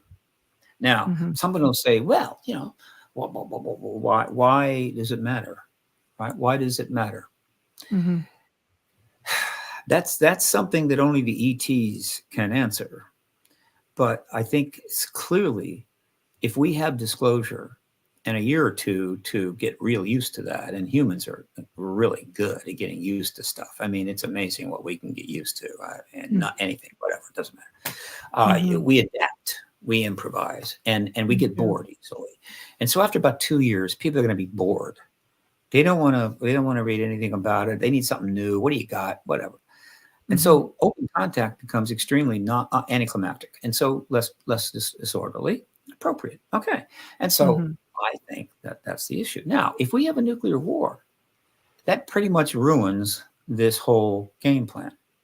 And that's the only reason why I give any credence at all to the possibility that if we launch those missiles against each other, they would simply turn them off and they would just land on the ground like a giant lump of metal. I can't rule it out. There's a great logic to it. They probably have the ability to do it. I mean, Nagasaki and Hiroshima happened, and they were around. But that was just two cities. I'm talking about massive annihilation of whole areas. I mean, we're talking about major environmental destruction. That was just two cities. There was not much difference between Nagasaki and Hiroshima, or the firebombing of Tokyo and Dresden. They were both totally destroyed. Huge numbers of people died. This is quite different. Thousands of nuclear warheads flying all over the place, destroying cities, setting massive fires. So there is a logic that they would intervene, but I'm not gonna push that. In other words, and I don't want anybody going, well, let's just go with the flow. Let's don't really fix anything. Let's don't do diplomacy. Let's don't try to do anything, because they'll take care of it for us. You want to roll that dice? You want to, after all these years it took to get us where we are, you want to roll that dice and blow it all up? So there is this situation where we have an end disclosure. Things are really dangerous. The ETs are not making a move. They're seeing developments down here that are positive. And that's about all I can say. But there is one time aspect of this that is defined, right? It's more clearly defined, at least in my view. Talked about it many times. I follow as best I can. I have a useless degree in physics that they teach now, I think, in the 6th grade. But I kind of follow the efforts to try to understand space drive, warp drive, whatever the hell you want to call it. And believe me, there's an awful lot out there about this. It's well underway. And that's just in the public sector. God knows how much work has been done in the secret world regarding solving the problem of interstellar travel. I believe it will be solved. Since I believe that, therefore, I have the following the following statement just drops right out of that, and it's not hard to get. I mean, it's common sense. If we build starships, meaning we can go from here to Alpha Centauri in a reasonable amount of time, are we going to weaponize those ships, or are we just going to go in peace? Well, there are civilian companies, like actual corporations doing them there, like Elon Musk and, Bezos. So the technology is definitely there. I mean, they've been more successful. They're building rockets. They're building rockets. Okay, I'm not aware that they're building interstellar craft. Well, no, not interstellar. We have always abused technology. That's what we do. Yeah. The interstellar craft is going to be built. Well, let me put it this way: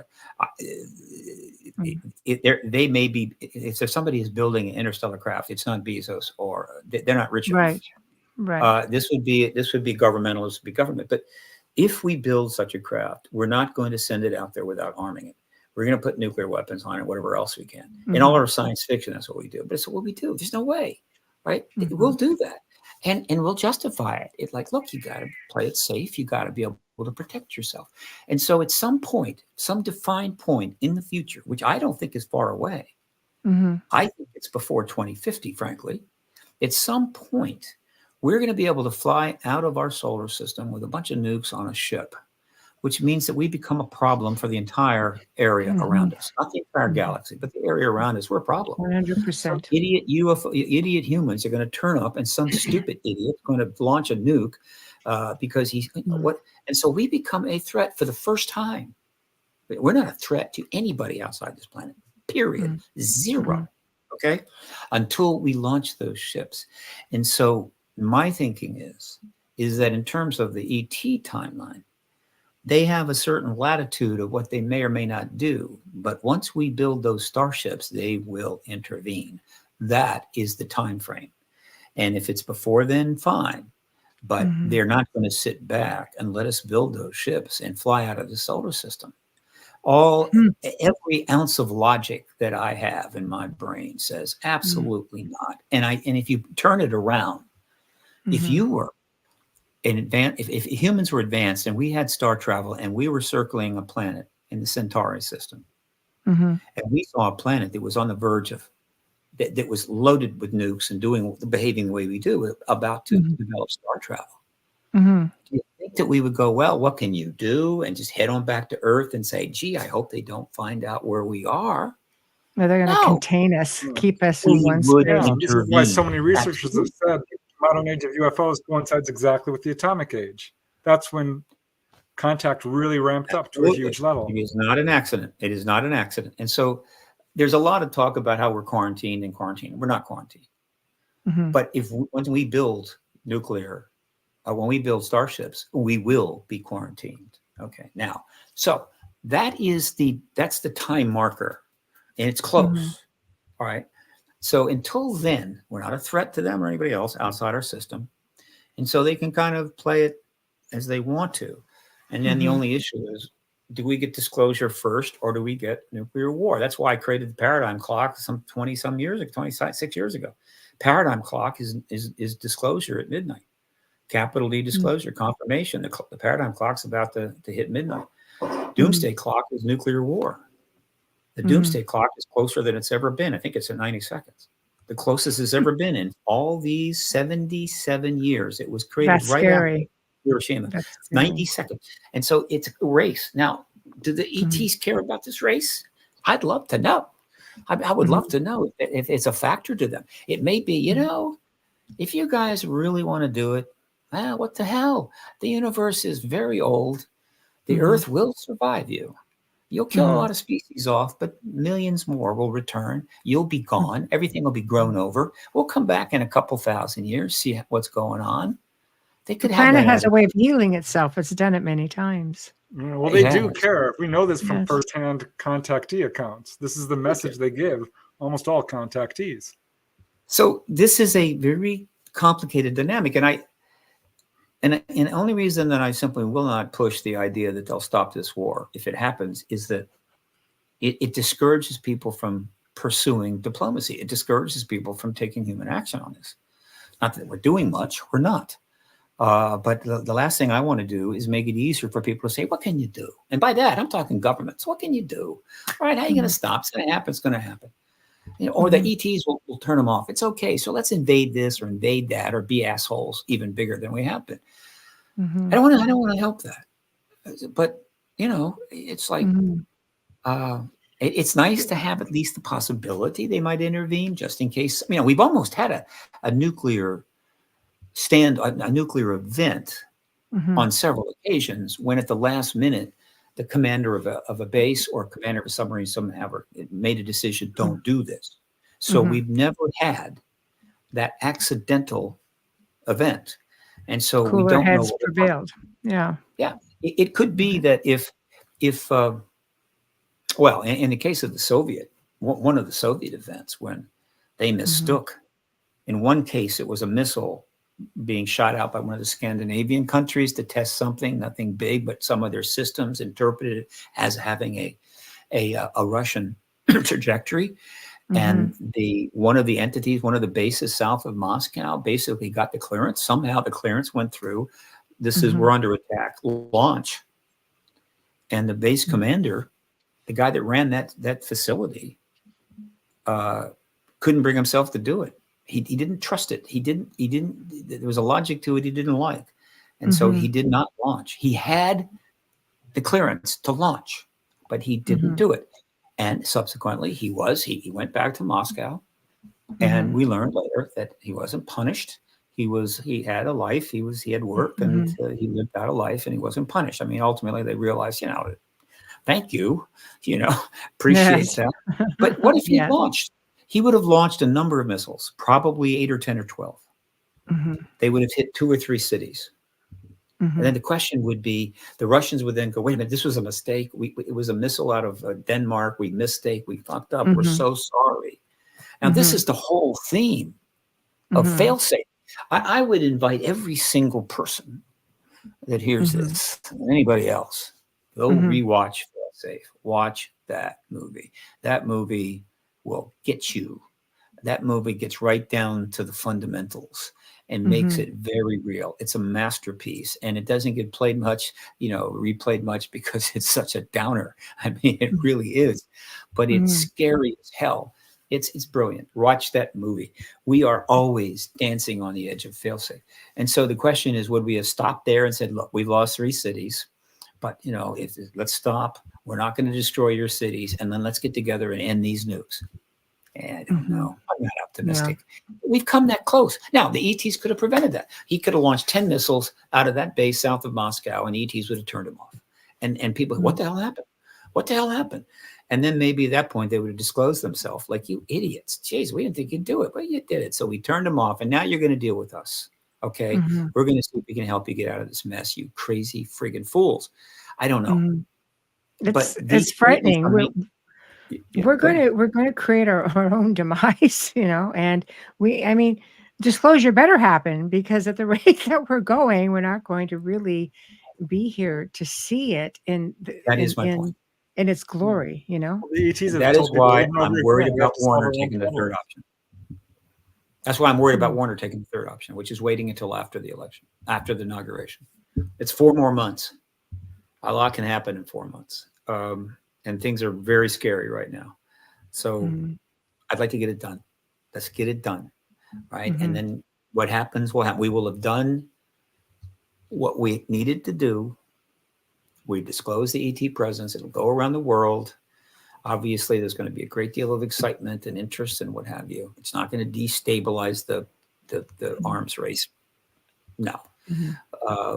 And then if we go ahead and have a nuclear war, well, did the best we could.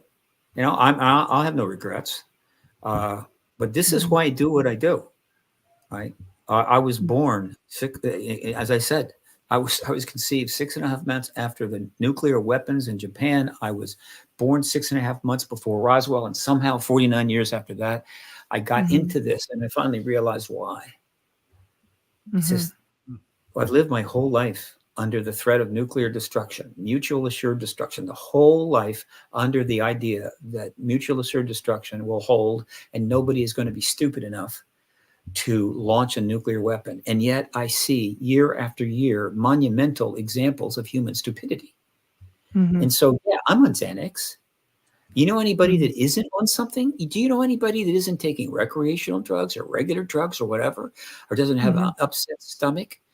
I mean, do you know what the suicide rate is? The human race, except in the poorest of countries, is like, they're all mentally imbalanced in a sense. We're just stressed to the max. Unless you completely become oblivious to everything around you, which some people do, go live in a small place with no Wi-Fi and just stare at the ocean. And people want to do that. But unfortunately, there's less and less space for that. You can't really get away from this anymore. And if you're in a really poor country, you may not hear much about it. But then the next thing you know, everybody's starving to death, like in Yemen, or Sudan, Ethiopia, or whatever. And so even being away from it all isn't save you, because at some point, it catches you eventually in one form or another. So many countries have nuclear power at this point. So do you think what if something like Ukraine or Mexico disclosed? Do you think that is going to push the ball forward? Ukraine is busy. Mexico... the head of Mexico, Mexico's an important country. It has a huge amount of interest. So if the new female president of Mexico were to come forward and disclose and provide substantial evidence, it might be enough to trigger the chain reaction. It's possible. Mexico, unfortunately, though, is in an extremely difficult place right now.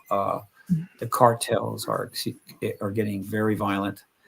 16 candidates. Imagine if this happened in the United States. 16 candidates were assassinated while campaigning in the last election. God knows how many. So the nation is in turmoil, but it's close. Canada, absolutely. UK, absolutely. France, Australia, Russia. It's been happening. China. Yeah. But they're waiting Germany. for the superpower to come forward now. Right? They are waiting for us. Right. In other words, they have always been waiting for us. And you may say, well, we don't what want about that. if ET comes out? Why, what about letting ET come forward and disclose? They just show up on. Maybe you should run for president, Steve. I know. Yeah. I'm way too old. Yeah. I don't know. They haven't. We can't count on that. We can't count on that. They haven't done that, and there's no reason to assume that they will. We should solve the problem, right? Again, well, I do not know how they view us. I do not know what their range of Sure. decision making is. All I know is they haven't done full out open engagement yet. They may have in the ancient past, but that's the ancient past, doesn't count. They have taken very clear actions, made very clear statements to many contactees that indicate that they're fully aware that we're really screwing up here. But I am not aware of a single contactee that's ever reported that they were told by the extraterrestrials that they would intervene. Now, there's been hundreds of thousands of accounts, so I'm not suggesting that there hasn't been one such account. Agreed. But if there had, if they really intended to do it, they wouldn't tell one contactee that. They'd tell thousands of contactees. Yeah. What they do is warn us about our future. Exactly. But they don't say, "Oh, we're going to come save you." So it's our job to solve our own problems. That's what they tell people. Yeah, up to a point. And so, and here we are. Look, if it wasn't for star travel, if it was impossible, well, obviously star travel is possible because I think they come from the stars. But let's say that they knew that we were 1,000 years away from being able to travel to the stars. My guess is that they would be much less active and not really involved that much. There is a direct tie as the way I see it, on one end of this history is the creation, testing, and dropping of the atomic bomb on human beings, our own species, not in the middle of the ocean, on men, women, and children, mostly women and children. That's the beginning. And on the other end of this is the same people that dropped those bombs on women and children are building starships that can leave our solar system. That's the time frame. And it appears to be approximately 100 years from around 1947 to 2047, roughly, right? Because I think that's how fast we're closing in on it. 100 years, not a long time. And all of this is happening in that space. And it's been happening from the very beginning. Now, I'm learning more about possible crashes prior to 47. And one of the reasons of that is Michael Schratt is going around now doing an extraordinary presentation about the work of Leonard Stringfield, who is one of those great researchers who did unbelievable work fairly early, was not somebody running around trying to, build a Leonard Stringfield world. He just did his work and hope people would come see it. But apparently there's evidence for crashes prior to 47, and Stringfield investigated that and had a lot of people talking to him. 46 and maybe even before, which is significant. And if it's true, it will be fascinating to learn how those crashes were so well handled that they simply weren't even anywhere known at the point of Roswell. Remember, Roswell, if there had been any crashes prior, Roswell was the first crash where they put out a press release and said, "We have a crash vehicle." It's like that was the first one, right? And even then it remained hidden for till the 70s. It wasn't really talked about at all.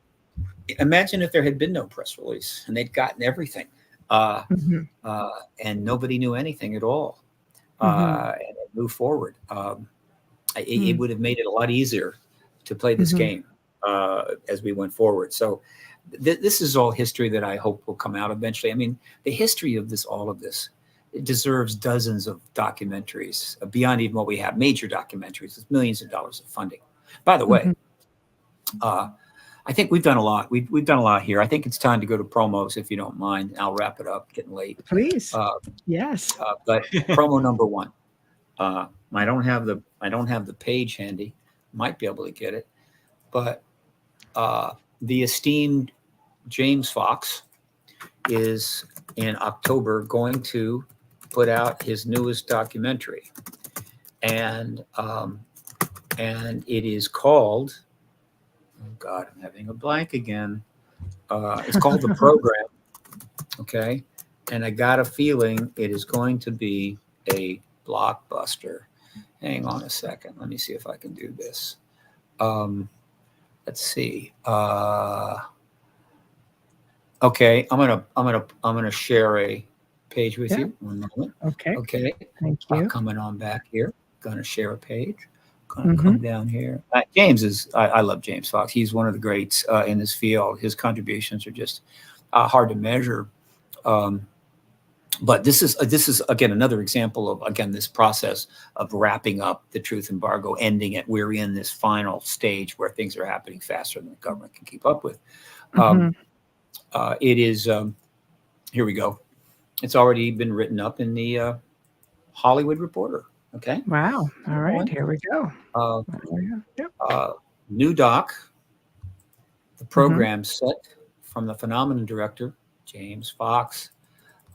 And it's going to include all the people you expected. Grush. Wow. Mellon. All of the top people. All the people in this field. In other words, he was the guy who certainly deserved this access and got it. And this is scheduled, I think, from October 23, if I'm not mistaken. Let me see. See if they have a date.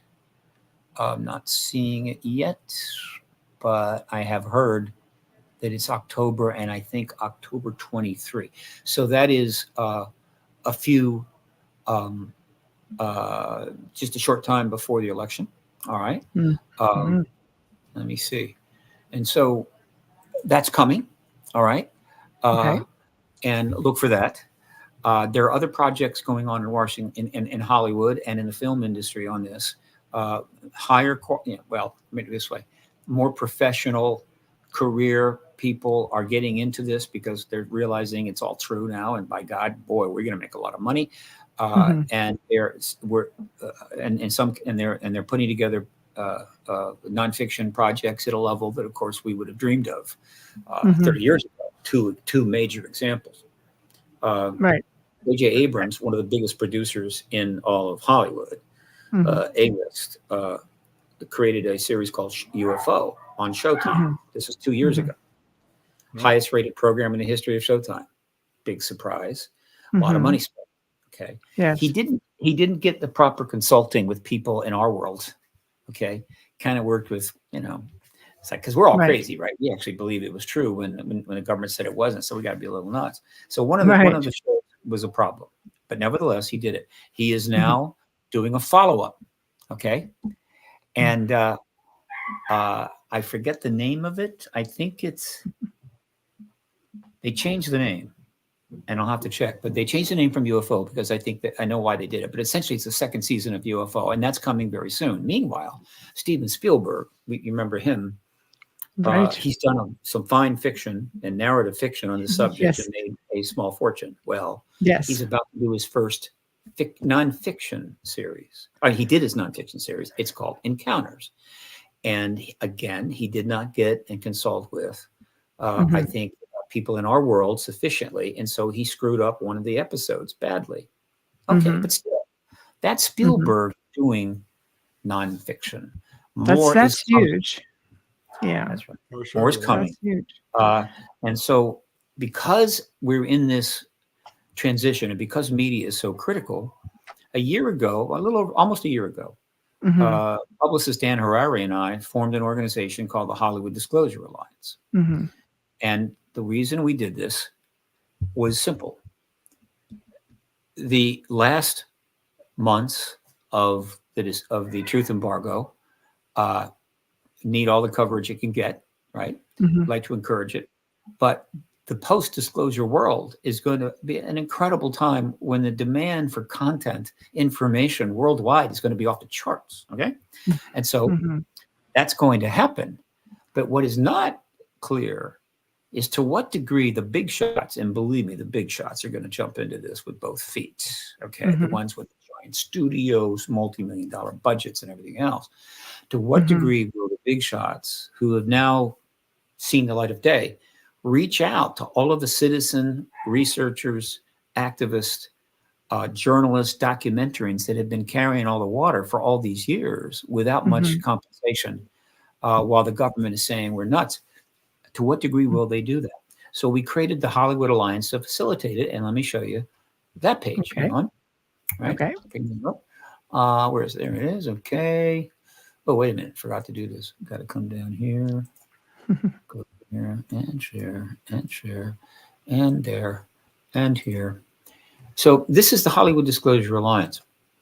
It is the only really entity of its kind in the world. The goal is of the Hollywood Disclosure Alliance is to provide more unified voice in the media leading up to and following the impending revelation of the presence of extraterrestrial life. Disclosure, that should have a capital D. Through storytelling in feature films, documentaries, and TV programming, we are a media-centric resource, teaming those actively working within the research side of UAP and ET with those actively working as storytellers. It's nonprofit, 501c3. It doesn't cut deals. It gets no percentages. It simply networks people together to do this, to help them find each other, also to acknowledge that they're interested, right? In other words, to come forward. And so that is the Hollywood Disclosure Alliance. It is a nonprofit. We are taking donations, tax deductible, and the front page has a thorough description of that. Now, here's how it's built. We have, the founders are myself and, oh, wait a minute. I just realized I can't do that. It's funny, but I've been able to scroll on some others, but not with you all. You should be able to scroll right down. I mean, it should Started to, yeah. But I mean, I can't go to an internal page. I think that just doesn't work. That's strange because I've done it from let me try it again. Let me see if it works this time. Okay. Hang on a second. Tell me if a new page comes up. Do you see a new page? No. Yeah, No. there it is. Yeah. Sure. Oh, great. Founding members. So you got it? Founding members? You see it? Yeah. Okay, we great. see it. Now we can do it. All right. Well, Fantastic. look, so we have two groups of founding members. One is the UAP ET group. Totally, now we have 174 total members. We'll have 200 pretty soon. And as I go down here, I'm sure you're going to see some people. Oh, Michael Carter, one of our frequent flyers here. Right. Yeah. And they have all agreed to allow their face and bio to be put up here as founding members, making it clear that they support the mission of the truth embargo. I mean, mission of the Hollywood Disclosure Alliance. And so we have about, 70 some of these. All right. Okay, fine. So in addition to that, we have another group, and this is what we call Hollywood founding members. Now, these are, when I say Hollywood stands in for the entire content industry. US, Canada, UK, India, wherever. Everywhere that professionals are making content, we use Hollywood to stand in for that. And so we have quite a few members, about 70 some. These are all people with professional careers of one type or another in the content creation business. Some have actually careers in both, literally in the UAP world as well as the Hollywood world, and they have to pick one. And so they pick the one that's most appropriate. We have one Oscar winner. We're working on a second Oscar winner. That's our Oscar winner right there, Shirley. And we're working on another. And so there's a lot of talent here. Now, obviously, we would love to have some of the major stars and so forth in Hollywood join us. Many of them have shown interest in this subject. And we think one day they will. And when they do, our ability to raise some serious funding so we can do more work will expand. But we're not quite there yet, but we're going to get there. And then we have supporting members. And these are individuals who have provided any money to us, have given any donations. When they do, they go up here. This is an interesting way they've done this, but it's fine. And that'll get as long as we want it to be. So that is the Hollywood Disclosure Alliance. And we think we're trying to get it developed so that in the post-disclosure world, we're going to have our people be part of the content being created. And the work that we've all done will play a role there and have influence. And it's bringing these two worlds together. And I'm very proud of this. So far, so good. We need to raise some money, though, because we're running it out of our back pocket. But still, very proud of it. Now, let's see. There's probably some other things I want to share here. Hang on a second. Let me see if this changes. Okay, well, I've shown you. Let me see. Did this page come up? Do you see a new page now? Not yet. That's an internal page. All right. We're still supporting members here. Yeah. That's all right. So I'm going to stop sharing. I'm going Mhm. to go back and I'm going to show you this. This is in a fairly important matter here, at least for me, at least. Present, share, and this one. So I showed you the Paradigm Research Group site a while back, and you saw it. It's a substantial site. It's about to be changed, and here's why. Why I waited so long, who knows why. Sometimes there's a time and place for everything. But certainly, given how close disclosure is, I had to take a move. And so while operating as a sole proprietorship, exempt from any government interference as a tax deductible entity or a tax free entity, tax exempt, I finally have registered as a 501c3. And so now Paradigm Research Group is a 501c3 District of Columbia tax exempt organization able to accept tax deductible funding from any American citizens. And that starts now. Now I haven't gotten the donate page up yet, and the GoFundMe up and so forth. But this is underway, and essentially, this is all about the Paradigm Research Group to have a role in the post-disclosure world. I've now got to get serious funding, and this is going to help me raise that. I've got a number of key projects that I want to do, and that will totally appropriate for the post-disclosure world, or certainly for this period. The single most important, the one most important right now is I want to hold a 7th X conference. I held 6 X conferences back in the early aughts, and I want to hold X conference 2025. I've already done the research, and it's we'd be held at the Press Club, but I'm going to have to raise about $25,000 to do that, to set the date. Until then, I cannot set the date. So PRG is a nonprofit. I'm going to rejigger the website so it reflects its new incarnation, which is essentially a think tank. I'm small, maneuverable, a think tank. Danny Sheehan is, of course, creating a massive organization called the New Paradigm Institute, but I'm a small entity. But I have a history. I have some ideas. My office is just a block and a half from the White House. So I'm in the middle of the action. And so Paradigm Research Group could be a player. I have plenty of people that want to volunteer to be consultants or advisors, create white paper, whatever. So that's where PRG is going. I invite you to think about that and, spread the word. And then the other thing I want to show you is this page. Hang on. Okay. I'm going to drop over for this. No, hold on. Let's go here. Okay. Present, share screen, share, and let me see if this comes up. Do you see the New Paradigm Institute? There we go. Yep. Okay. This is important. Okay. Danny Sheehan has wanted to create this for decades. He got in this field back in 1977 when Jimmy Carter was doing his study. He then re-entered the field again when Stephen Greer was putting his stuff together and was counsel for Greer for many years. And then he's been involved in it deeply since. It's the last major, I think, thing of his life and his career, and it's significant. And so he finally raised some substantial money to launch a major entity. It is a nonprofit operating out of California as a subsidiary of another nonprofit, the Romero Institute. It's the New Paradigm Institute. And they've already got a very high level website, which reflects obviously their work and projects. A project coming up is Global Disclosure Day, October 20. I will be speaking. It's online. You can check that out. A lot of people are going to be participating in that. They're finding addition to the UN.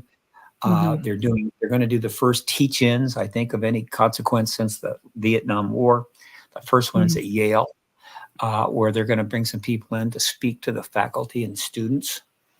And they're just projects after projects after project. They also have a project that's to try to get the Congress to pass the UAP Disclosure Act.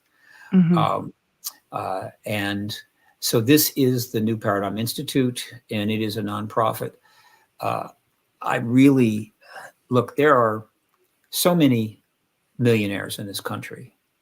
There's a lot of billionaires in this country. We have unbelievable group we have an unbelievable large number of incredibly wealthy people. And many of these are funding huge organizations. They're funding significant projects with huge amounts of money. I get that. And it's wonderful. That's good. We want that. Mm-hmm. But the ET issue is still coming out of the stigma imposed on it by the US government for decades. Mm-hmm. That stigma is gone. And this thing is happening. And so disclosure is the biggest event in human history. This is going to be the think tank on this issue, post-disclosure, for a good while. And it is limited by only the amount of money. It has unlimited projects it can do. And so if there's somebody out there that is capable of giving $40 or $50 million to a presidential campaign, as many did, this is something that's going to be affecting the planet for forever, for a long time. It's worthy of that kind of a donation, right? Whether it's 50, 10, 15, 1 million, it's worthy of those kinds of donations. This is going to be the think tank in the post-disclosure world, and its intentions are nothing but positive. In other words, how can we convert disclosure into solutions to the worst of our problems so we can start chilling out on this planet and not have to live every day knowing that somewhere on the planet, all over the planet, people are suffering, dying, wars are taking place, women and children are being killed, the environment is being degraded, all of that, and having to live with it day after day. We can fix that. And so this is the New Paradigm Institute, and I'm promoting it really hard because it deserves to be promoted very, very hard. And Danny Sheehan is a legend. I encourage you to check him out. He has a website which shows his career, which is just amazing. Let me go ahead and see if I can get that. Let me see if I can find that one, then we'll wrap up with that. I am so proud that he is a friend and colleague. I can't even tell you. It's like, how did that happen? Right? All right. Danny Sheehan, whoops. And he doesn't promote himself enough. You know, he's too busy working to like tell everybody how wonderful he is. You know, and I get that. Some people are like that. You know what I'm saying? Let's see. It's not that. Bingo, right here. Okay. This is his. I got to share it. Hang on. Gonna go back. All right. Present, share, and there we go. Alrighty. So this is his website. It's also the Romero Institute. And this site is where you can get a much more comprehensive bio of him. Let me see. Here's his biography, right? And I encourage people to go and read this man's bio and see what a legend is made of. All right.